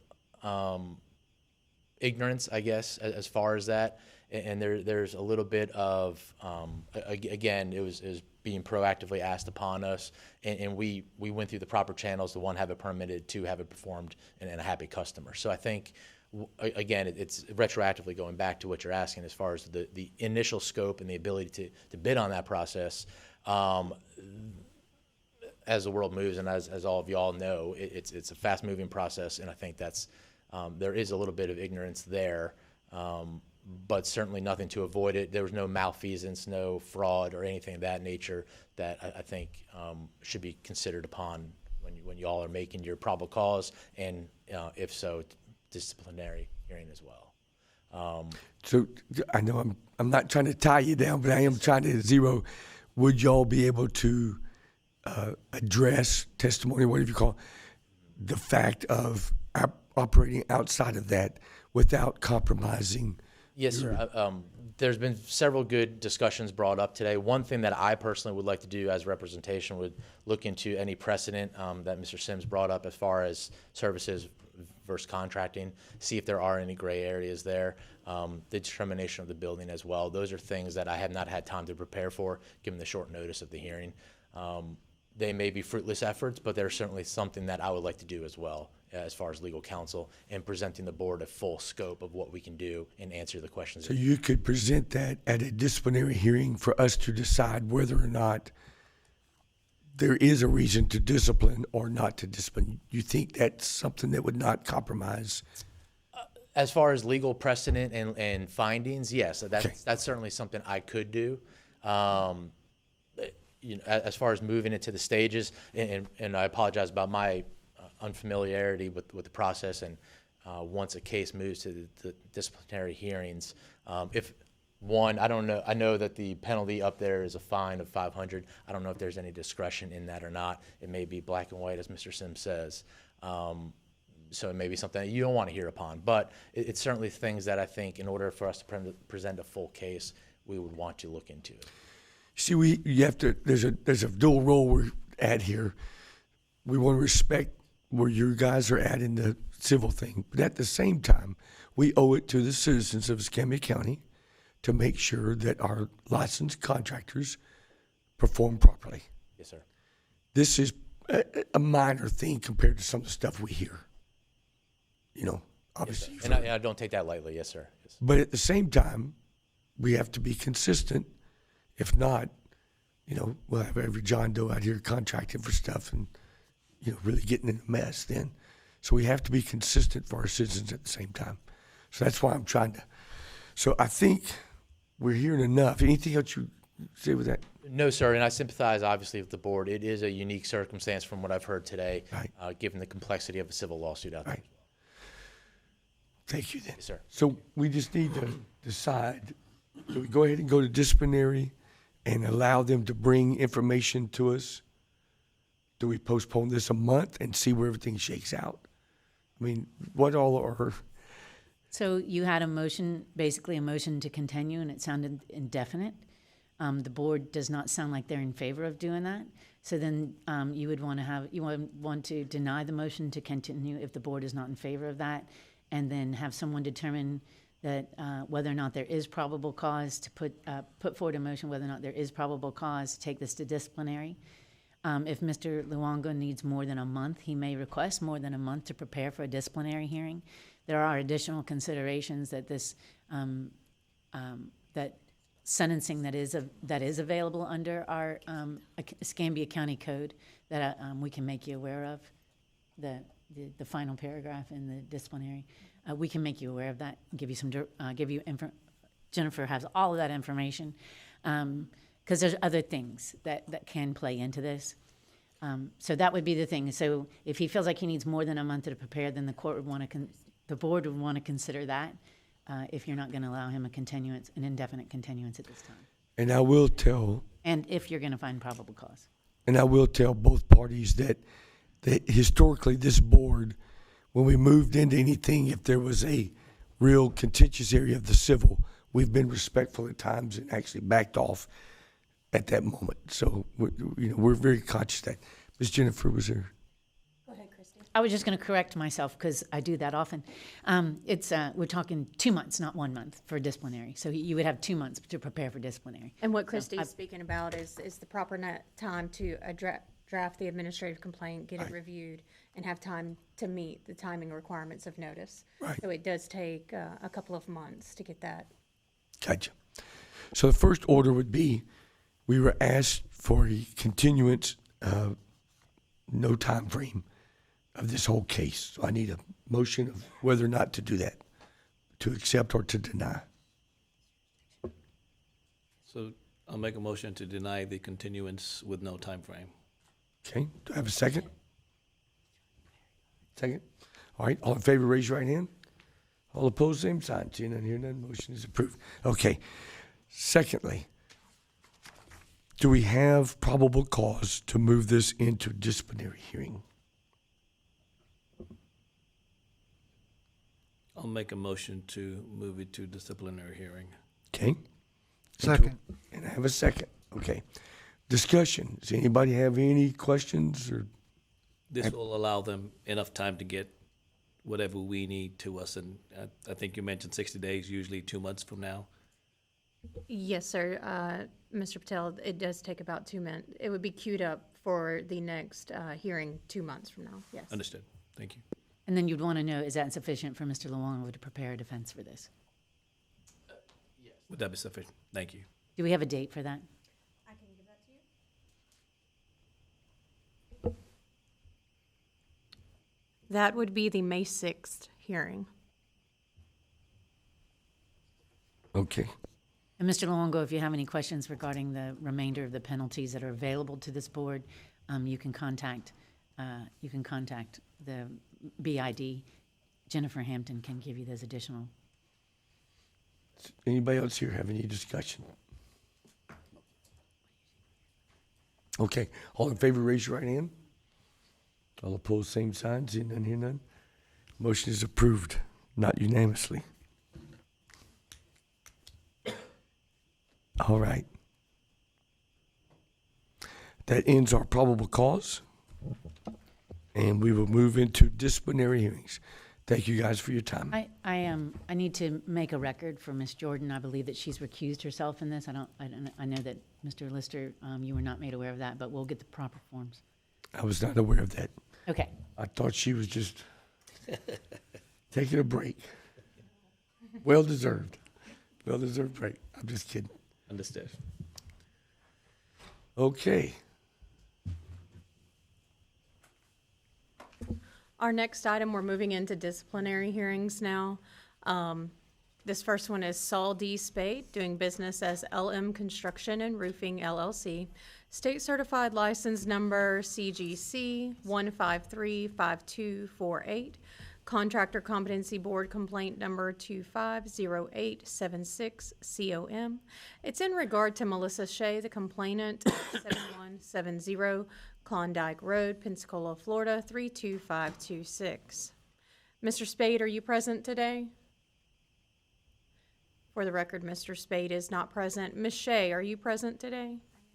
And are you going to provide testimony for this hearing today? At this time, I'm going to go ahead and have you sworn, and just a reminder that Ms. Reber remains sworn.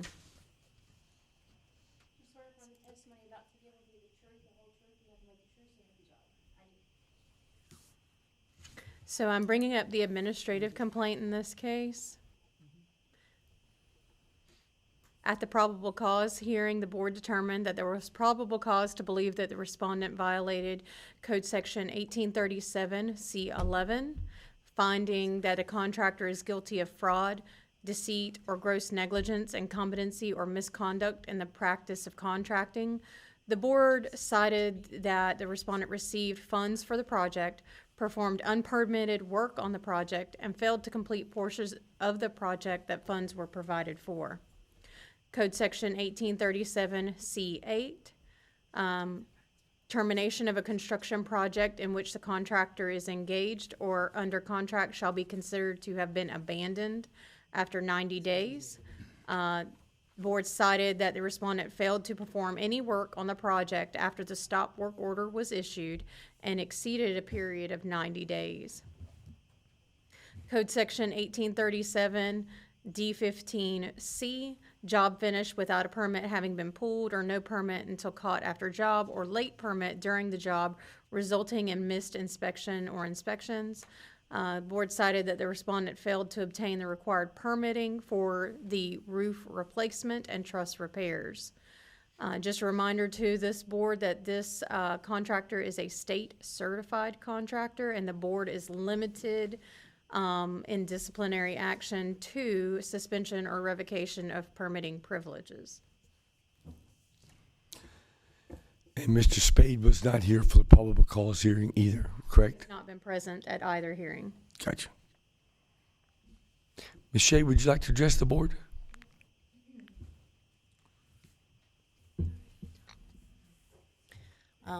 This action caused by this contractor and the one allowing and continues to allow Logan Martin to pull permits in other counties is causing severe financial hardships to families like mine.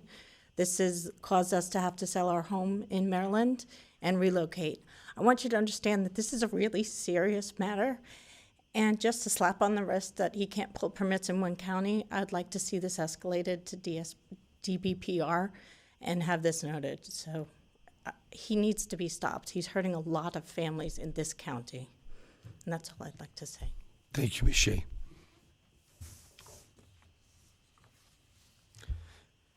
So count one, 1837 C11, finding. Chair, before we go through the counts, I would like to, all the testimony provided at the probable cause hearing, as well as all of the evidence at the probable cause hearing. We did not receive any new evidence, and of course, we just received new testimony. But I would like all of those items from the probable cause hearing be moved into evidence for this hearing. So moved. Do you have a second? Second. All in favor, raise your right hand. All opposed, same sign. Seeing none, hearing none, motion is approved.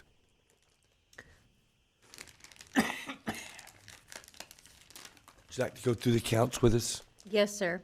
Count one, does the board find the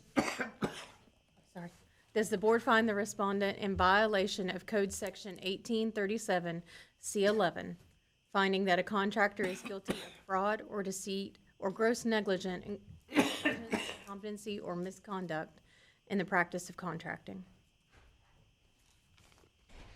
Do you have a motion? I'll make a motion to find in violation.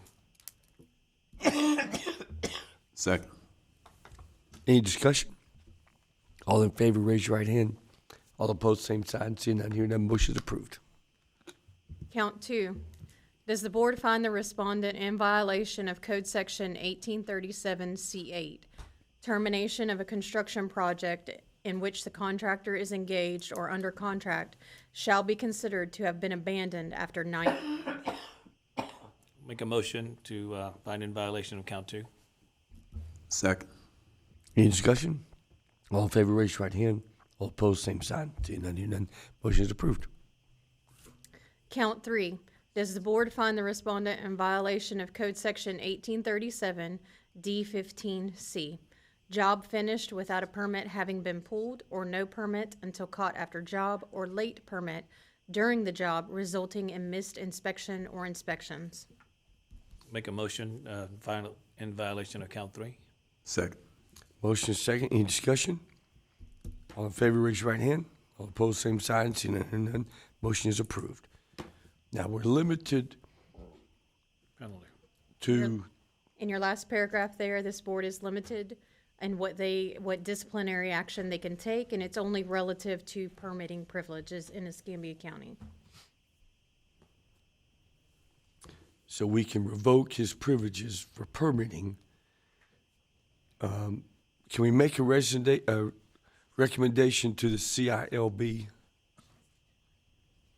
You would take that and do your recommendation after you determine your Right. disciplinary action. Right, but we can include, If you want to combine the two together, you can, and make one motion. That is up to the board. So make a motion to revoke any licensing privileges, permitting privileges. for Escambia County, and also make a recommendation to the BPR, CILB. CILB of the same. Second. So your recommendation to the CILB would be in regard to his license? Correct. So to clarify, that would be revocation of permitting Revocation. privileges here, and then revocation of license to the CILB. Is that correct? That is correct. So, on your revocation, if you make the decision that if the board concurs that it should be a revocation of the contractor's certificate of competency and their ability to pull the permits in Escambia County, then it would be no less than a year and no more than 5 for revocation. So you'll have to make a determination of how long you want that revocation to stand. 1 to 5 years. More than 5 years. 1 to 5. Oh, 5 years. You're But limited. now, so permanent revocation can be determined by this board, but it has to be a unanimous decision of the board. okay, so Right, so- I'm gonna Let me hold you up on that. When you do that, you have to determine that they were, that the case or conduct constituted egregious circumstances, and the contractor competency board is convinced that the safety of the public demands permanent revocation. So you need to make a finding as to the safety of the public and the egregious circumstances. You may want a record made of that by your prosecutor or your witness, based on the previous evidence that's already been introduced. You want to put, you'll have to bring it up. If that's where this board wants to go. So we'll make a recommendation for 5 years, revocation for 5 years.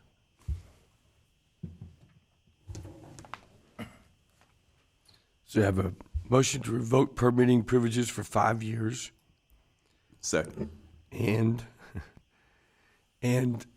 a recommendation to the CILB for revocation of license. That is correct. Okay.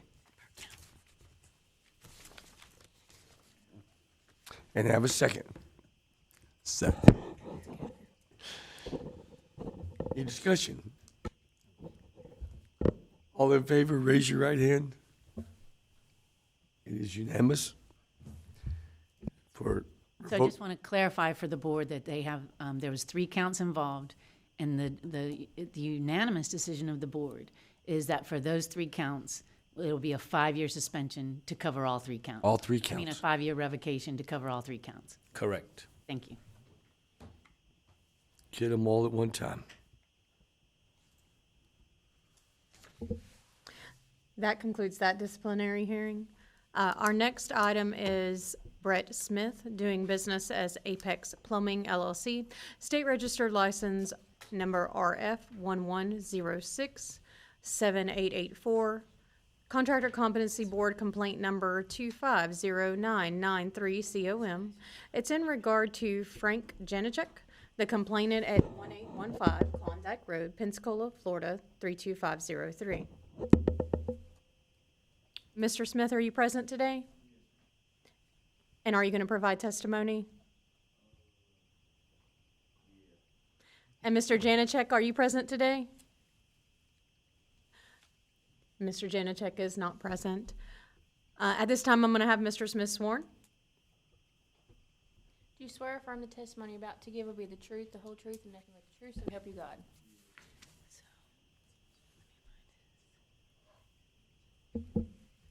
Okay, so count ones. I'm going to take you through the administrative complaint really quick.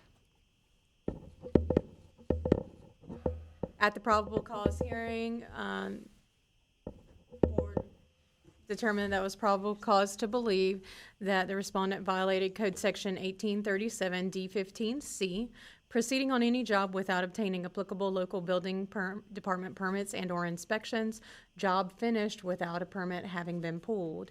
Board cited that the respondent violated this code section by failing to obtain the required permitting prior to completing the plumbing installation. Penalty guidelines, because this is a locally licensed contractor, state registered, for this violation would be a first violation of $500 to a $1,500 fine. Mr. Smith is present today. There was one additional item added to this agenda, along with the testimony provided at the probable cause hearing and the items provided at the probable cause hearing. So staff would request that those items be moved into evidence for this hearing. So moved. Second.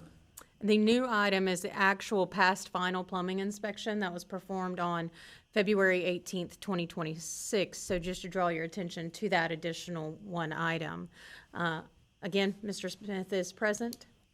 if you'd like to hear an update from him. Mr. Smith, would you like to address the board on this? Oh, did we swear Mr. Smith in? You did. Okay. This is the Brett Smith. This is the permit that like slipped through the cracks on us. We filled it for the venting, went out there, fixed the vent, and it's passed inspection. Yeah. I don't know what else to say. We went. Yeah. I don't know. I ain't good at all this talking. Now if we remember correctly, you were given the opportunity to get with the owner and make it right, and you did. Yes, sir. But the permit was not pulled? It was pulled. I just didn't have it pass inspection before the court date or the hearing date. So it's like we got our inspection and then. So just a reminder. Mr. Smith applied for the permit and it went unpaid, correct? Yes. So It went unpaid. Yeah. And so then at his first hearing, he paid for the permit, you continued it, give him time to get the inspection. And inspection failed, needed corrections, and he ultimately passed that inspection just after our last board meeting. So it is passed and finalized. At this time, it is a passed inspection. Okay, anybody have any questions for Mr. Smith?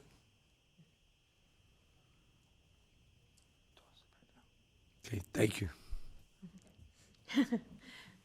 So to take you to the count one, does the board find the respondent in violation of Code Section 1837 D15C, proceeding on any job without obtaining the applicable local building department permits and/or inspections, job finished without a permit having been pulled?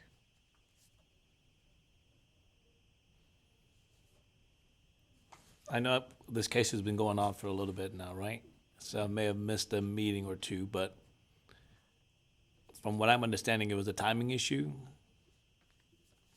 And that we had our meeting and we moved it into disciplinary, and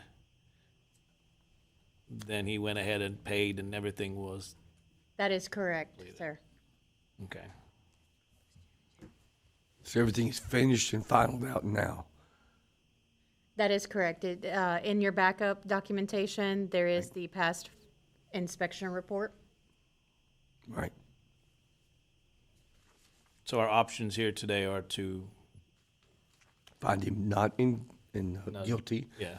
Or if he is violation, not guilty. But if he is in violation, then some type of fine or whatever is chosen, if there is any. We need some wisdom. It So- says, Go ahead, Mr. Waters. go ahead, go. I was just the language is very clear, on the code. Is the job finished without a permit having been pulled or no permit until caught after job or late permit during the job resulting in missed inspection or inspections? Your first violation is $500 to $1,500. Okay. And in this situation, suspension and revocation, I don't think she has it in here, but in this situation, suspension and revocation is not one of the, it's specifically not included in this section, because it would be, if it were a second or subsequent suspicion, the fine and suspension or revocation would be required. And the minimum penalty is 500 and the maximum is 1,500. Yes, sir? Okay. Mr. Waters? I was gonna ask about the penalty. We have to do the minimum 500 as a minimum, or can we just say we're not doing it? I don't know who would appeal. It doesn't look like we have an option, but I just wanted to ask.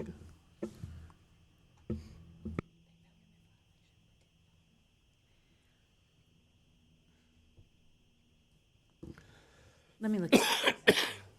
I think the board has a lot of discretion, and usually these things come down to is if he's found in violation, you could do two things. You could find him not in violation now that everything's been brought into code. That's really couldn't be challenged by anybody. you could find that he did violate, and you want to do the $500 fine. I think this board has discretion to determine if they believe that a fine is appropriate in the given circumstances. If you want to find that he is in violation, but you don't think that a fine would be appropriate because it just doesn't reach that level of violation, I think this board has that kind of discretion. I make a motion to find him in violation, but no fine. Second. So I have a motion in violation of Escambia County Code Section 1837D15C with no penalty. Any discussion? All in favor, raise your right hand. All opposed, same sign. The only other item before this board for this hearing is the CILB recommendation. Do we have any recommendations? Your options are listed in that final sentence of this paragraph. It can be for no further action, a fine, suspension, revocation, restrictions, or any combination thereof. Motion for him to have no further action. I'll second that. That's right. All in favor? Raise your right hand. I think, Mr. Smith, you've learned the situation here. This has been a tough one, but hopefully this is one in the past, never come back. We don't want to see you. All right. Thank you. That concludes that disciplinary hearing. Our last item today is Aaron Burgess doing business as PAR Church Builders, Inc., state certified license number CBC 1258877, contractor competency board complaint number 2512119 COM.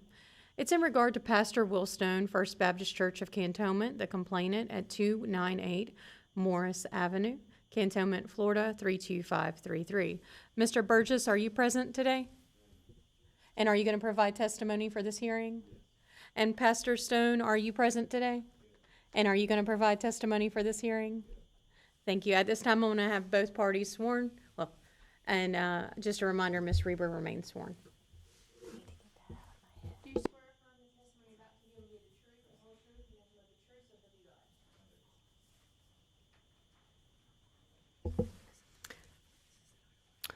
God? Okay. I'm going to bring up the administrative complaint for this hearing.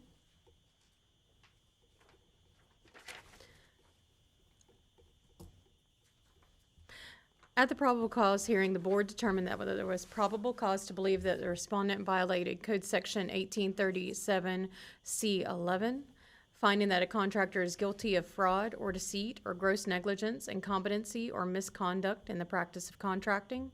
The board cited that the respondent violated that code section by falsifying invoices and lien releases for the project to obtain draw money, and failing to install the required stormwater management systems, resulting in violations. Also, Code Section 1837C6, financial mismanagement or misconduct in the practice of contracting that causes financial harm to a customer. The board cited that the respondent violated Code Section by failing to pay equipment rental companies for equipment, subcontractors for work performed, and suppliers for materials. And again, this is a certified, so we can't, there's no fining, look, but only permitting privileges. That is correct. Can be- Any action would be against the respondent's permitting privileges within Escambia County. Okay. Mr. Burgess, would you like to speak to the board?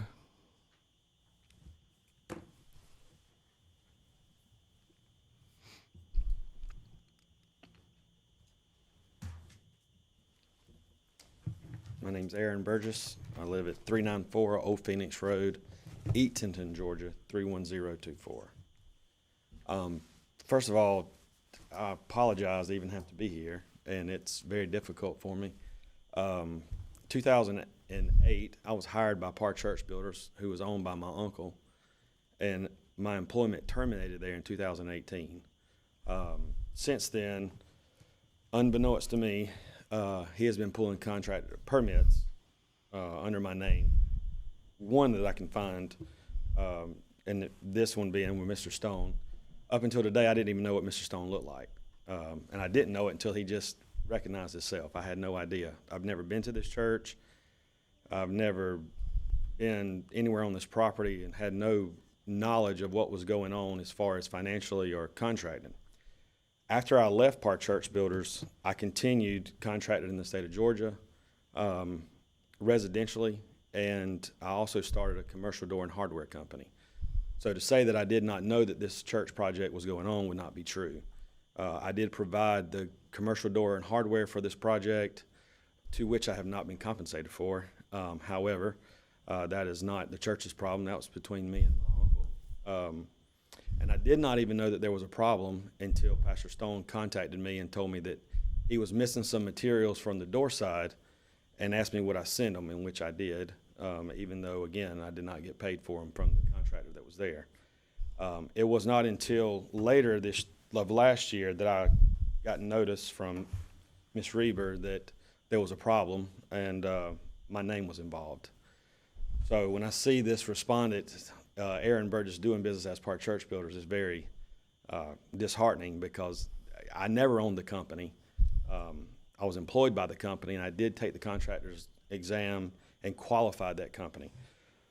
My failure was to change my license status to inactive, which I did immediately as soon as I found out. I withdrew my privileges in Escambia County for this contractor to pull permits, as well as I contacted an attorney last week after I got this notification that I would be required to be here today.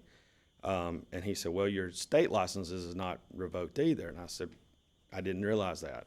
So I did that immediately, and I have those documents for each of you here. I went on, during that tenure at Park Church Builders, we were licensed in 6 states. I was the qualifying agent, and I took all the tests and exams for all of those states. I have since instructed my staff to go and file revocation for every licensing. We only found one to be active, and that was in the state of Georgia, which we revocated we revocated it on Monday. This is a failure of mismanagement on my part to inactivate my license. I've seen some of the documents that was provided to the county to obtain this permit. I do believe I understand how they got there. In early 2016, I believe, there was a permit pulled in Escambia County for a Liberty Church. It was during that tenure I was invoking my exit strategy. I'd been with the building company for a long time.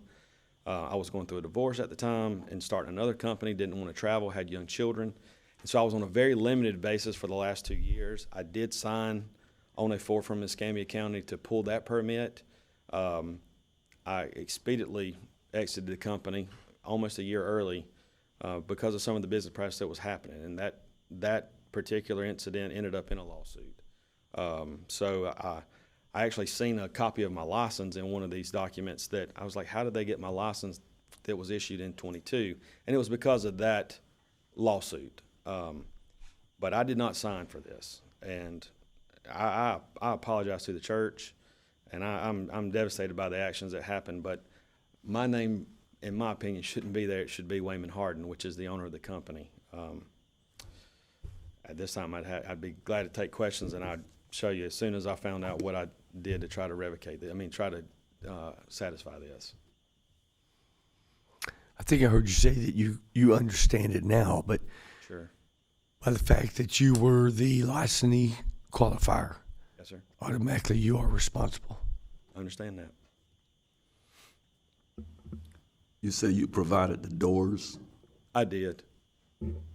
And at what time in the process was that you didn't know that your license was on the line for it then? No, sir. I did not know that. I did not know that he had hired 3 other people after I left, and I was told that 2 of those people went and sat for the test and actually obtained license for the state of Florida, Georgia, and as well as Massachusetts. Your uncle ordered the doors from you? He did. That's really strange.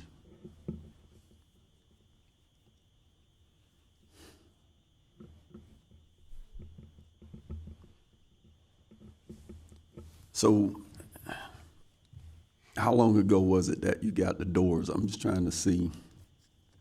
I've actually seen this church. I built a house around the corner from it. I Yes, sir. observed them working over there. So how long ago was it for the That I- doors? That I supplied the doors to Right. the church? I'm going out with just a complete memory. I think the initial order, it comes in phases. It would come in frames, and then I believe he ordered pre-hungs and then doors and hardware, maybe sometime in July, August, maybe. And you say you haven't been paid? I have not. Did you file a lien? I did not. Do you normally file liens when you don't get paid? I do normally, but honestly, and since I've been in the in the door and hardware business, I've only been not paid one other time. And I did file a lien in that thing, but I would not ever file a lien against the church. Okay, that's personal preference, I guess. No, it's a Do personal that. conviction. Yeah. I do not It's conduct still a business. commercial business, even though it's a church. I understand that.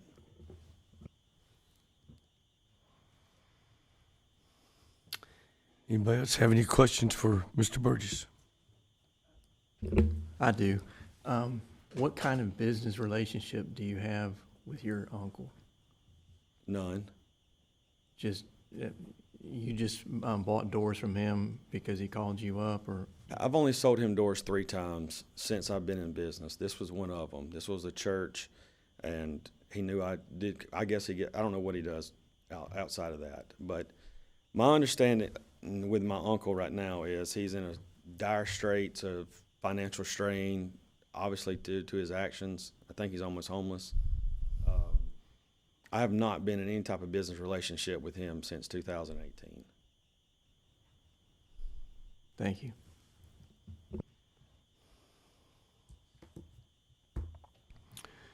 So you have revoked your own license? Is that what you said you did for the state of Florida? I think the correct term is to move them to an active status. Inactive status, yeah.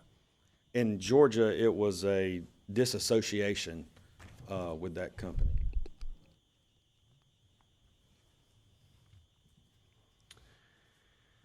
Well, unfortunately, it again goes back to, in Florida, the one that is the licensee.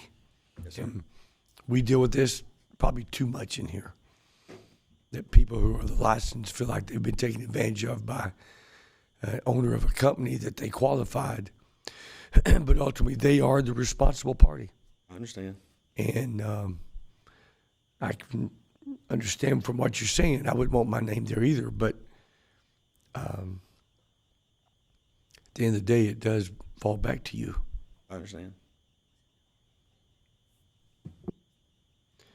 So count one, again, all we're able to do here is permitting privileges. That is correct. Mr. Burgess is state certified, so you are limited in what you can do. You also have another witness present that you may, I don't know. If you- Right. Okay. I'm just trying to make sure we stay in line here. And you've already said you've revoked your Florida license. I moved it to inactive Moved it to status. inactive. Yes, sir. Did you say you have copies of that? I do. I don't know how many copies you need, but I got it. See if it works. They can change. Okay, no other questions for Mr. Burgess? Thank you, sir. Mr. Stone. That's fine, we'll share. Where did I get a copy?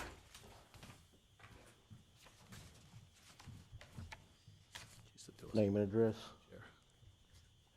Will Stone, 2523 Avalon Street, Cantonment, 32533. Mr. Stone, what all would you like to tell us today? I just want to make sure I heard the question about filing a lien against the church, because church has paid every bill we've ever been submitted. In fact, I paid numerous bills 2 times. So I don't want us to leave here today thinking that we haven't paid for these doors, because these doors were paid for. The person we paid that's supposed to be paying his subcontractors just didn't pay his bills. So You know, I agree with Mr. Burgess. I've never met Mr. Burgess before in my life. We've talked on the phone a couple of times. When we got to the door, part of our church building, I tracked down through invoices where the doors came from, got in contact with him. He, I don't know what happened with the doors initially were sent to us. For all I know, Mr. Harden took them with him when he left town. That wouldn't surprise me at all either. But I just know that West Harden and Par Church Builders are going to do a lot of harm wherever they go. They have hurt this church. We've had to go back and reborrow another $500,000 to try to finish a building. We're still in the process of trying to get done in a building we should have been in a year and a half ago. And it's brought a hardship on us, and whoever he touches is going to bring a hardship on them. I understand we're not going to get a penny out of this thing, and that's not the thing. It's just the point of him hurting someone else, whether it's here in Escambia County. We have filed with the state as well on this, and so I just want to make sure he doesn't do to other people what he's done to us. And so that's why I'm here. I'm like you guys. I could be doing a lot of other things this morning, but just to make sure that somebody else isn't done the same harm that's been done to our church and our congregation. Thank you. Go ahead. Pastor, clarification. When I asked him if he filed a lien, what I was getting at was if I wasn't paid and I file a lien, I'm going to find out who the license holder, who the contractor is on this job. I was trying to establish I thought whether. that it will, because other people that have filed, that we get the notices that they're filing against, you know, when they start sending invoices in, they'll send something saying, okay, and so I've had a couple of mechanical liens for his rental equipment company. There's another company that I found out just this week in Robertsdale that he owes about $3,500 to, Geocon Engineering. There was a bill that was in 2024 that he hasn't paid yet. So I get a new surprise from this guy every day. And it seems like he's just the gift that keeps on giving is a joke around my church. He just, every day there's something else. So, yes, sir, I didn't mean any disrespect about that. I just want to make sure everybody knows we're paying our bills.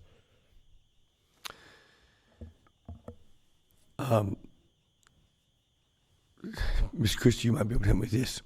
Florida has a construction recovery fund. It's pennies. It's pennies. But you might qualify for $50,000. You can see one of us afterwards. From what I've been told, that's residential only. That is correct. It's only, it doesn't include any commercial stuff. Okay. No, so, you know, when this whole thing's going to be finished, I'm going to be in what was going to be a little over $1 million contract with Mr. Harden. It's going to end up being about $2 million. We're going to be that far behind trying to catch up with everything. This has been, you know, every day there's a bill for $3,000. It's not a couple $100. It's $2,000 or $3,000, and this thing keeps dragging on and on and on. And again, my ultimate goal is to stop him from doing this to whomever we can stop him doing this to again.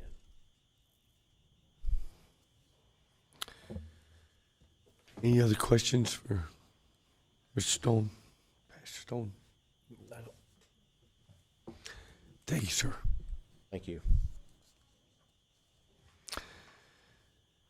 Okay. This is not fun. Question. Is there any way we can find out if another contractor has qualified this guy's business? So that's what, while y'all were discussing that just a moment ago, I looked in our records to see, because Mr. Burgess mentioned that there was supposed to have been other qualifiers. So within our records, within our database for our licensed contractors, there is no other qualifier. I can also check the state if you would like. Yeah, I don't want to hold up the meeting, but. Okay.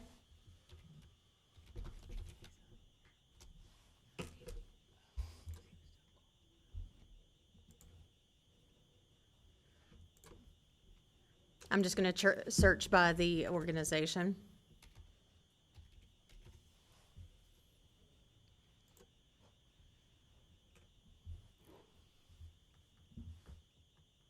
Well, let me narrow that down.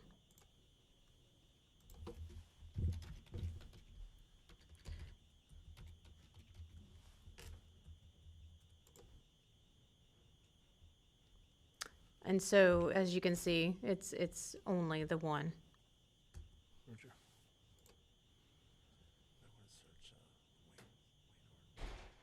Mhm.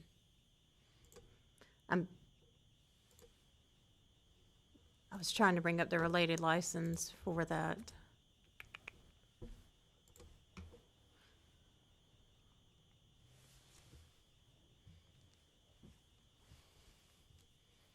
And then someone mentioned a Wayman Harden.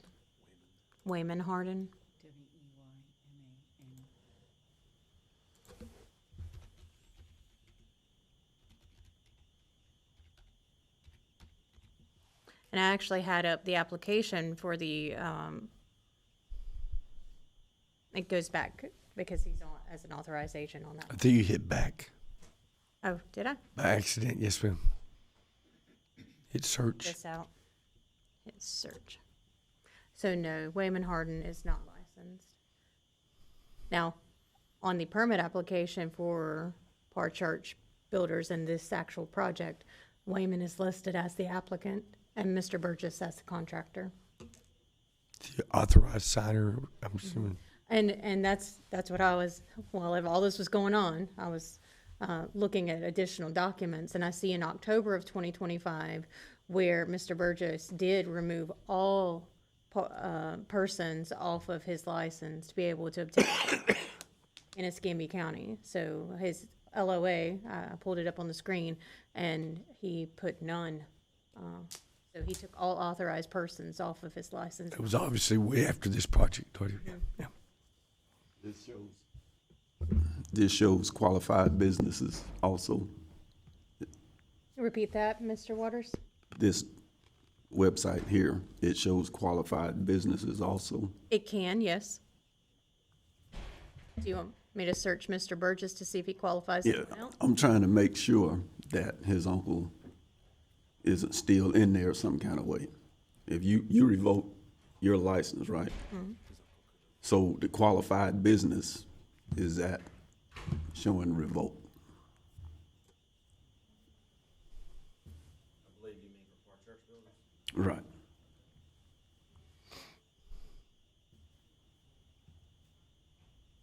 So here is here's the only license.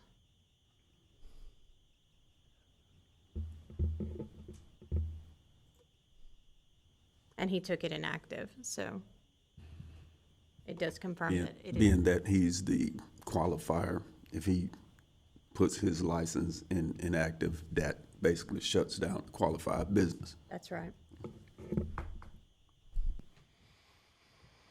Was the application signed? The initial application for, Well, for that permit? for the church?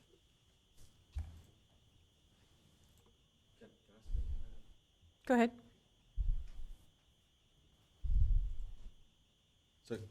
So once in October, when I found out there was a problem, that's when I notified Escambia County.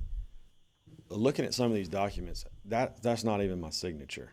I did fill out one of these forms for the Liberty Church campus in 2016, I believe. Since then, I have not filled out anything. So the document that I seen, and I don't know if I'm sure y'all got a copy of it because that's how I looked at it, but that's not my signature, and I'm assuming that document was in some way forged, some type of way. And to clarify on the payment, there has been a couple of things that Pastor has paid me for, like some extras, but what I mean is the initial door order that I know they paid him because he told me he did, and I believe him, that he didn't pay me on that, not that the church didn't pay me. And it wouldn't be because the applicant was Mr. Hart. So on your screen, you have the initial application, which is the pre-construction. The applicant was Mr. Harden and signed. And I can pull up the previous LOA. What about the actual building permit? So that's the interesting thing. That doesn't look anything like Pre-construction. the other signatures. That's correct. So this is pre-construction, but what about Correct. the If you actual? look in the permitting history, it wasn't until the replacement contractor pulled an actual new construction permit. So they got underway under a pre-construction site permit, Kept and going. didn't get, Or how was they able to obtain inspections? they got inspection under pre-construction site and inspection under pre-construction site. Sound like we have a little loop that we need to close there then internally, Right. so that they can't just, without the actual permit. Because by looking at this, the uncle is not even guilty of pulling a permit because he never had a permit, building permit. The project was initiated with a pre-construction permit, which gives them the ability to do the underground, the. Right. But the structure itself. Well, he is guilty of building. Right, but. Yeah, Without a permit or without. he didn't, right. There's But a not lot of, guilty so of don't get into signing. the guilty But discussion. not guilty of signing for a permit because there was no permit. He didn't sign for a permit, you're correct. Boy. Oh, the web we weave.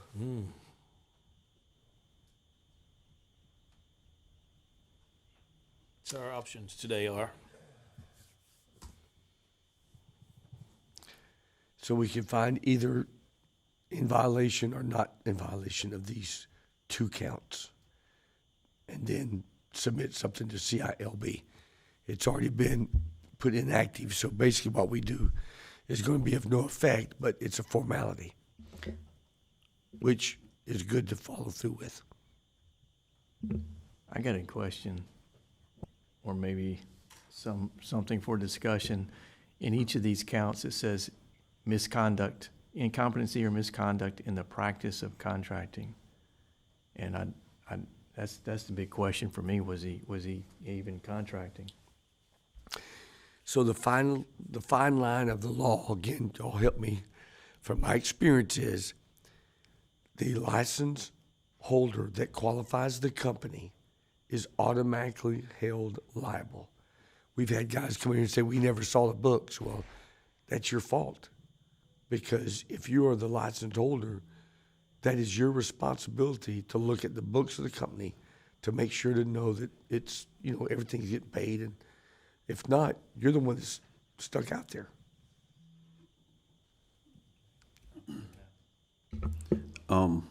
Jennifer, can you make sure no one's pulling permits under my license? You know what I'm saying? It's like, how do you know? So what triggers somebody to have the ability to pull permits under a qualifier's license is that letter of authorization. That form has to be filled out by the license holder. It can only be signed by the license holder, and we compare that signature. It is notarized, mind you, but we know stuff happens. So we compare that signature to the signature that's on a driver's license that is supplied by the license holder as well. So the LOA, Mr. Irwin, whoever you allow and put on that form, and those people have to sign that form as well. So whenever they come in and they obtain permits, we can compare their signature to the signature on the form that you provided to me. So that's what gives somebody the ability to do things under your license. Really, it should be pretty hard, almost impossible for a contractor not to know based off of that. If you're giving a person the ability to perform actions under your license, then you should know, Right. yes, sir.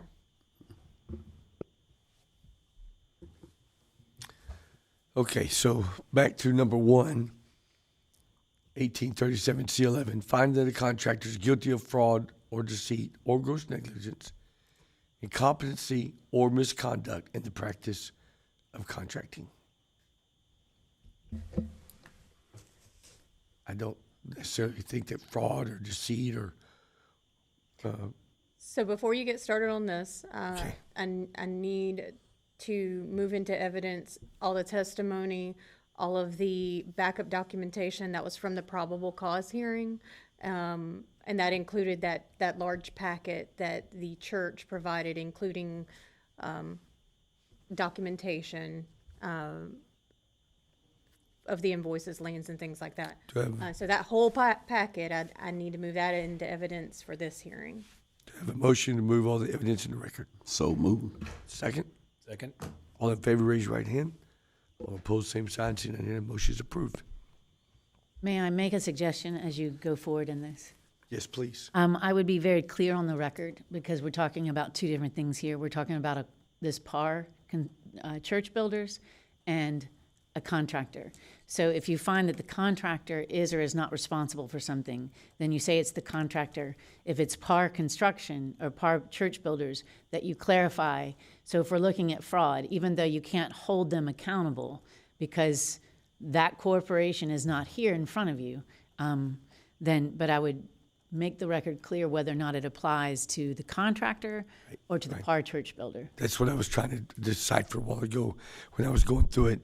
As the individual contractor, was there fraud on his part, deceit, gross negligence, incompetency, or misconduct on his part, not this company, but on the contractor? Right, and you can also recommend, although it's not here, you can, and I think we've already had this discussion, anything that you think that should be turned over to the state attorney's office for investigation, you can make that recommendation as far as PAR is concerned based on your findings, even though the weight of your determination won't affect that. So do I have a motion on count one as in violation or not in violation? Do you want me to read it in really quickly? Please. As to count one, does the board find the respondent in violation of Code Section 1837, C11, finding that a contractor is guilty of fraud or deceit or gross negligence, incompetency, or misconduct in the practice of contracting? Should it be, I'm sorry, but should it be PAR church builders rather than a contractor? So our administrative complaint solely relates to the contractor. Understood. Aaron Burgess is the one. Is one and the same, right? He qualified the business, and as the business contractor qualifying the business, you're responsible. Right. What you're determining is whether or not he's the contractor. Did the contractor participate in the fraud? That's the question. Regardless of who qualified the business, did your contractor, it's based on the wording of the code. It's not because it's PAR church builders that, from what we've heard, is PAR church builders the one that committed the fraud, or is it the contractor that committed the fraud? You can only consider whether or not the contractor committed the fraud. But again, if I got this correct, the license holder is responsible for overseeing PAR church builders. The qualified company.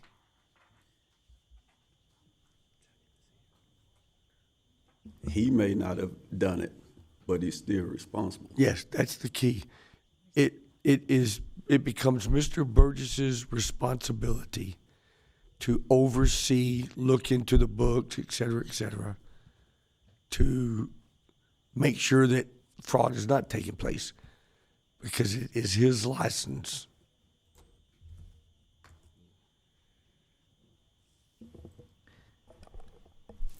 I understand what you're saying, but aren't we splitting hairs? Because how is he supposed to know that this person pulled the permit under his license? I mean, that would mean, I could go pull a permit under your name, Mr. Lister. Now what? Not if you don't have a letter of authority. If you have a letter of Right, but if I'm crafty enough. He just spelled that out. Yeah. Right. He has a note. If I'm crafty enough, I can figure it out. I'm not, but. Yeah. Well, in those cases, you would prove that somebody forged your signature, that you had no connection to it. That's what you would prove there. So I do want to draw your attention to 1837C. The Contractor Competency Board may revoke, suspend, or deny issuance or renewal of the certificate of a contractor, impose fines, skip forward to, or any combination thereof, if the contractor or if the business entity or any general partner, officer, director, trustee, or member of a business entity for which the contractor is a qualifying agent is found guilty of any of the acts as outlined in this article. So that's where it pulls in any of the persons acting on his behalf. I know, because that's been the question, kind of, and that's where this ties in our actual code of ordinances.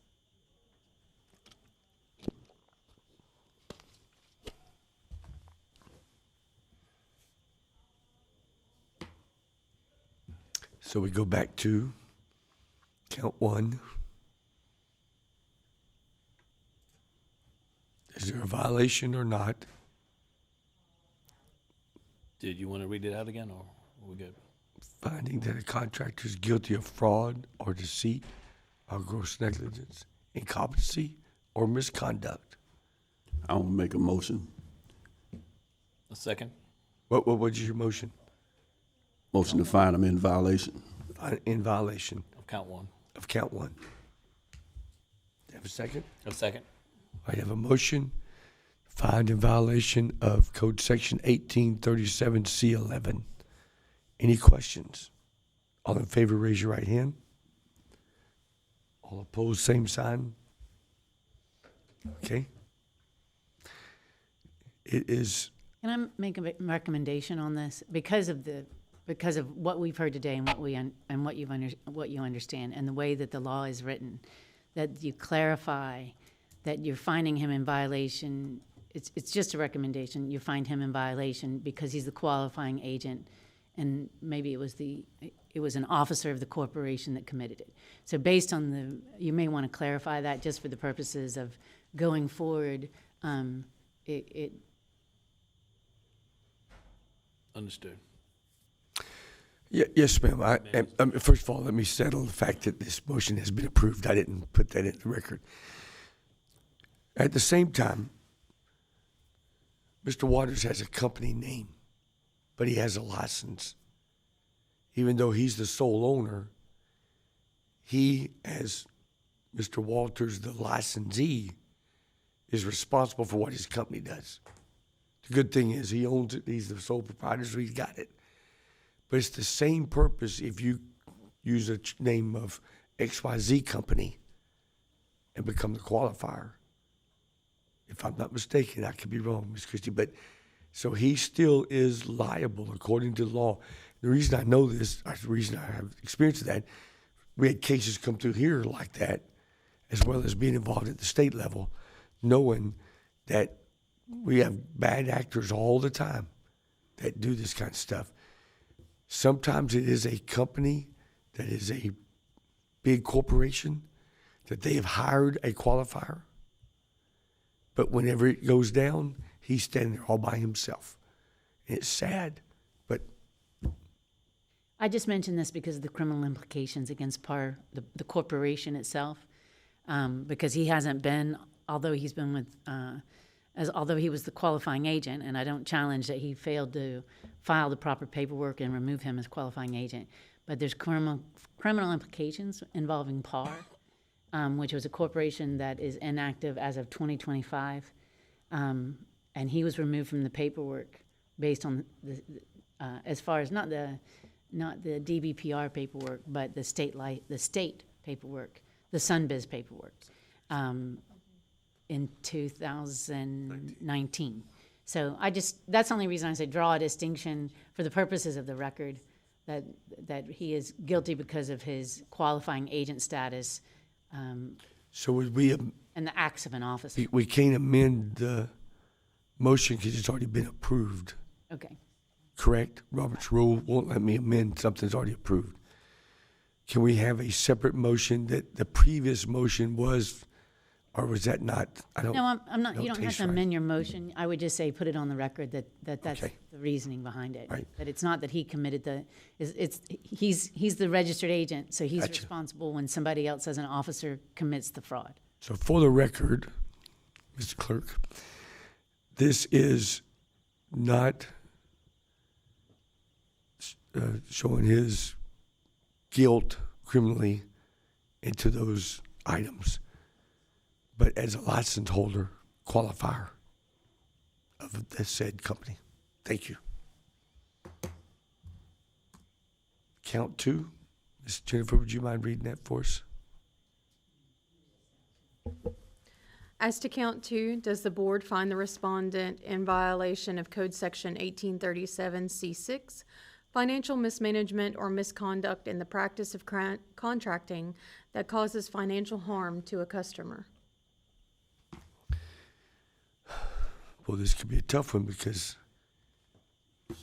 I'm still gonna say motion to find them in violation. Second. so I have a motion found in violation of Escambia County Code Section 1837C6 as a qualifier of this Park Church Builders. Any discussion? All in favor, say aye. Or raise your right hand. All opposed? Okay. Motion is approved.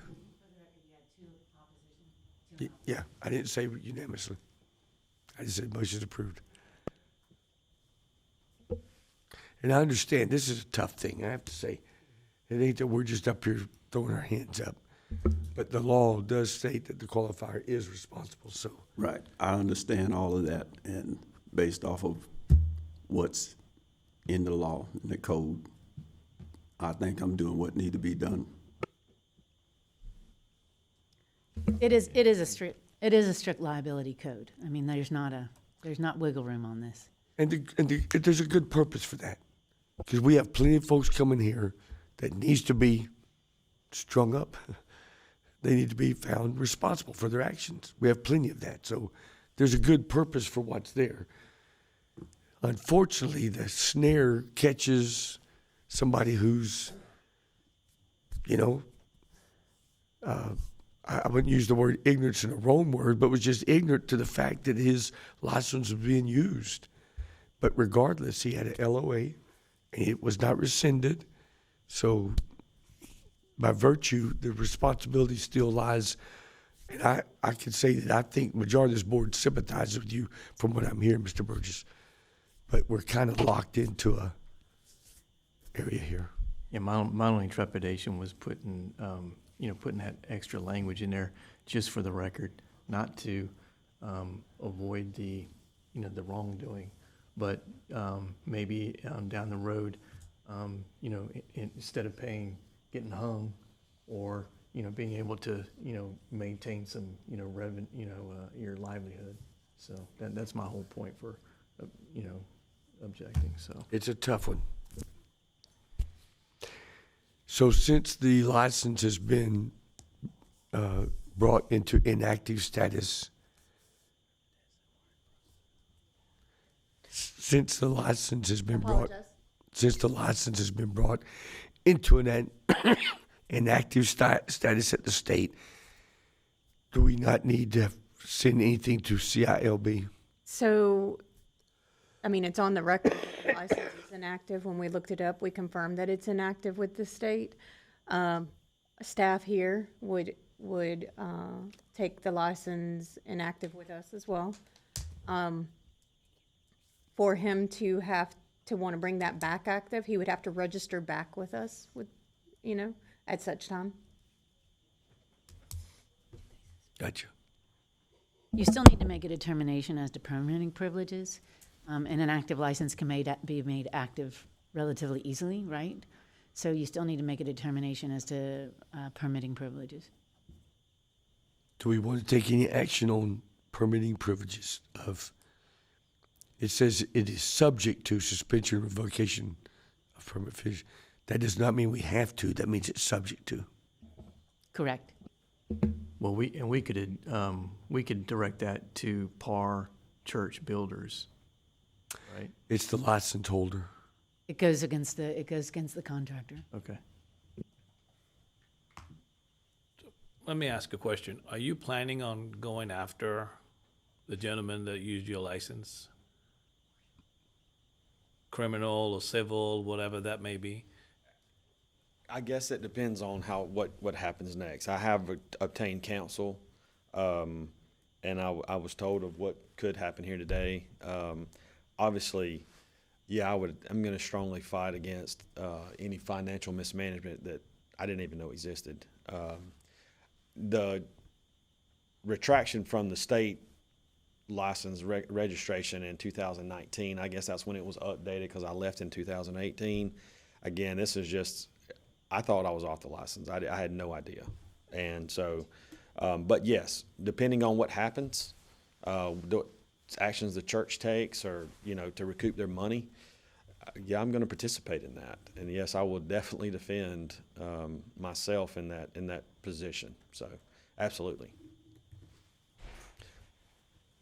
So, I guess my question is that, understanding the situation and the story, that so we can make a recommendation to the state to revoke or suspend, correct? So, yes, you can. So, and again, not knowing what's going to happen 6 months, a year from now, 2 years from now, whether or not you're going to make your license or would want to activate your license in the state of Florida, is there something that we can do to monitor that in the event in 2 years, was to say suspended for 2 years, and in 2 years before it goes active, that there has been action taken, and it's not, because again, at the end of the day, it's still your uncle. It's one of those things where, you forgive and forget, and, there's no action taken. But if there's aggressive action taken from you, I wouldn't want to see you not activate your license in Florida because you did have a qualifier that, abused your license.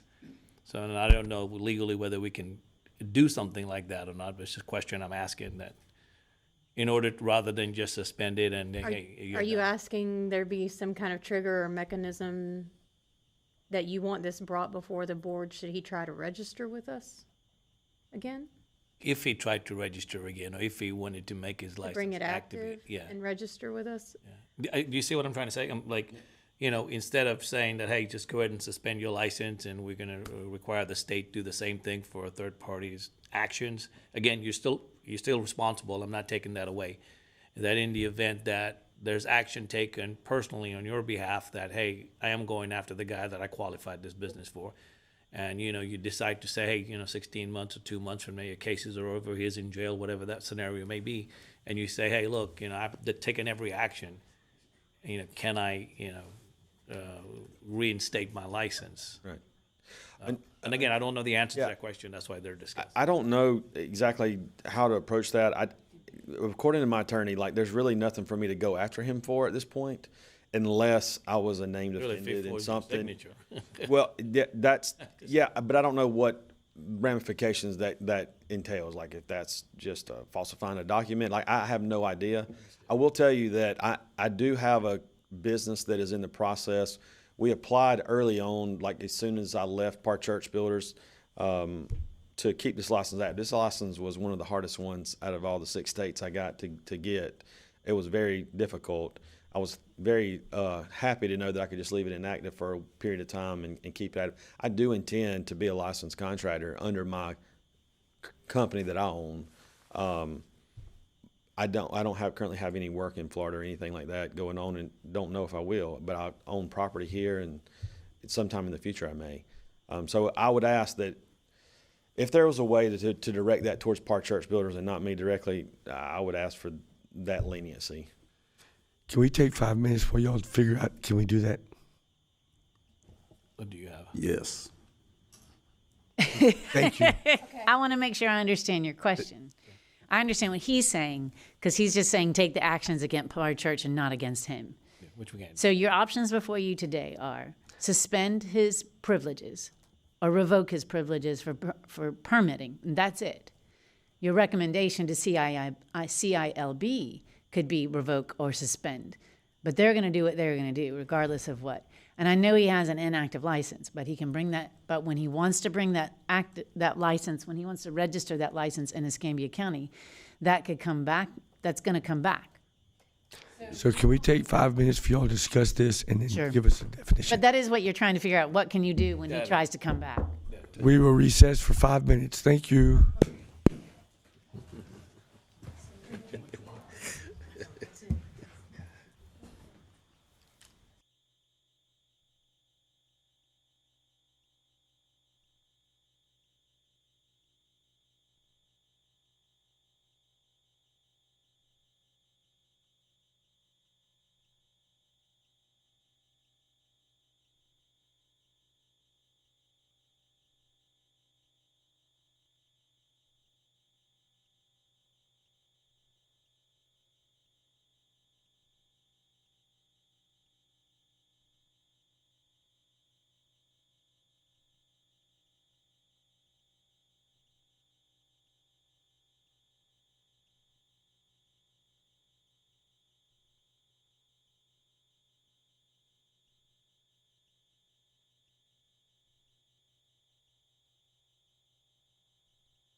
Is Ms. Christie still?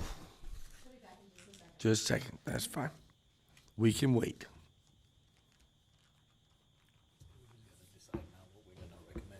Yeah. Yeah.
Okay, we'll call the meeting back to order.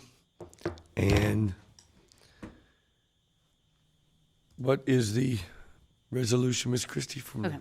So as far as you can determine what you want the penalty to be. As far as you've determined that he was in violation, you want to determine what the penalty will be, which would be how long you want to suspend or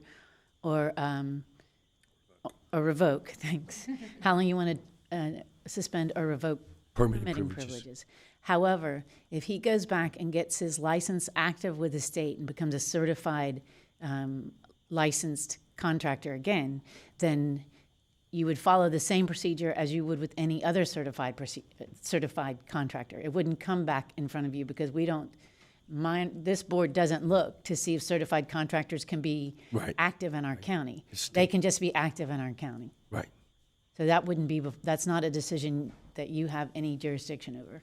The only thing we could do is deal with the permitting privileges for a specified time, so that if next week he became active, that what we say for the county would still, if we chose anything, that's what would be.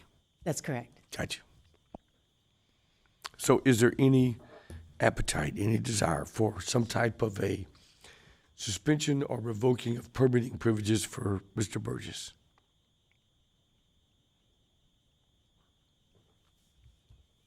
It says it's subject to, which means we don't have to.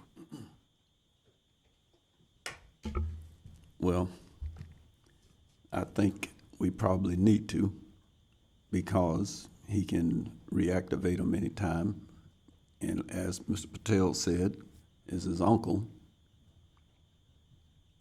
Forgive and forget, move on. So I'm going to make a motion to suspend permitting privileges for 1 year. Second. All right, I have a motion and a second to suspend the permanent privileges for 1 year in Escambia County. Any question up here? All in favor, raise your right hand. All opposed, same sign. Okay, motion is approved. For the record, there was 2 in opposition. Yeah, it was not unanimous. When it's unanimous, I say that. I try to. The last item before the board would be the recommendation for the CILB. Do you have any recommendation to the Construction Industry Licensing Board? I make a motion for the same 1 year suspension. I'll second that. I have a motion second for 1 year suspension to the CILB. Any discussion? All in favor, raise your right hand. All opposed, same sign. Not unanimously, but it was approved. Okay. That concludes that hearing. Ms. Christie, would you please introduce? Sure. Okay. And this, if you want to adjourn, we can, then I can. I'd rather you introduce us to whoever's been over here whispering in your ear the whole time. Mr. Incognito here. This is Jeff Broderson. We're very blessed to have him at our at the county attorney's office. He came over with very good credentials, and Jeff and I worked together many years ago at the state attorney's office, and so he has done contract law. He's done civil work. He knows real estate law. So he's been a great addition, and I'm wanting him to be the person that when I'm not here, he's willing to cover. So I was trying to keep you in line, so that he didn't have a bad experience. But I feel like I want to be comfortable when I'm not here that the person who's advising you is interested and well informed. He will have his hands full with this bunch, that's for sure. We will make sure we work your brain. Thank you. We're glad you're here with us. Sincerely. Pleasure to meet you. Yes, sir. As you can tell by the whispering, he won't be shy. Yep, that's good. We need that. We depend on it. Okay. He's getting well educated. Meeting is adjourned. Oh.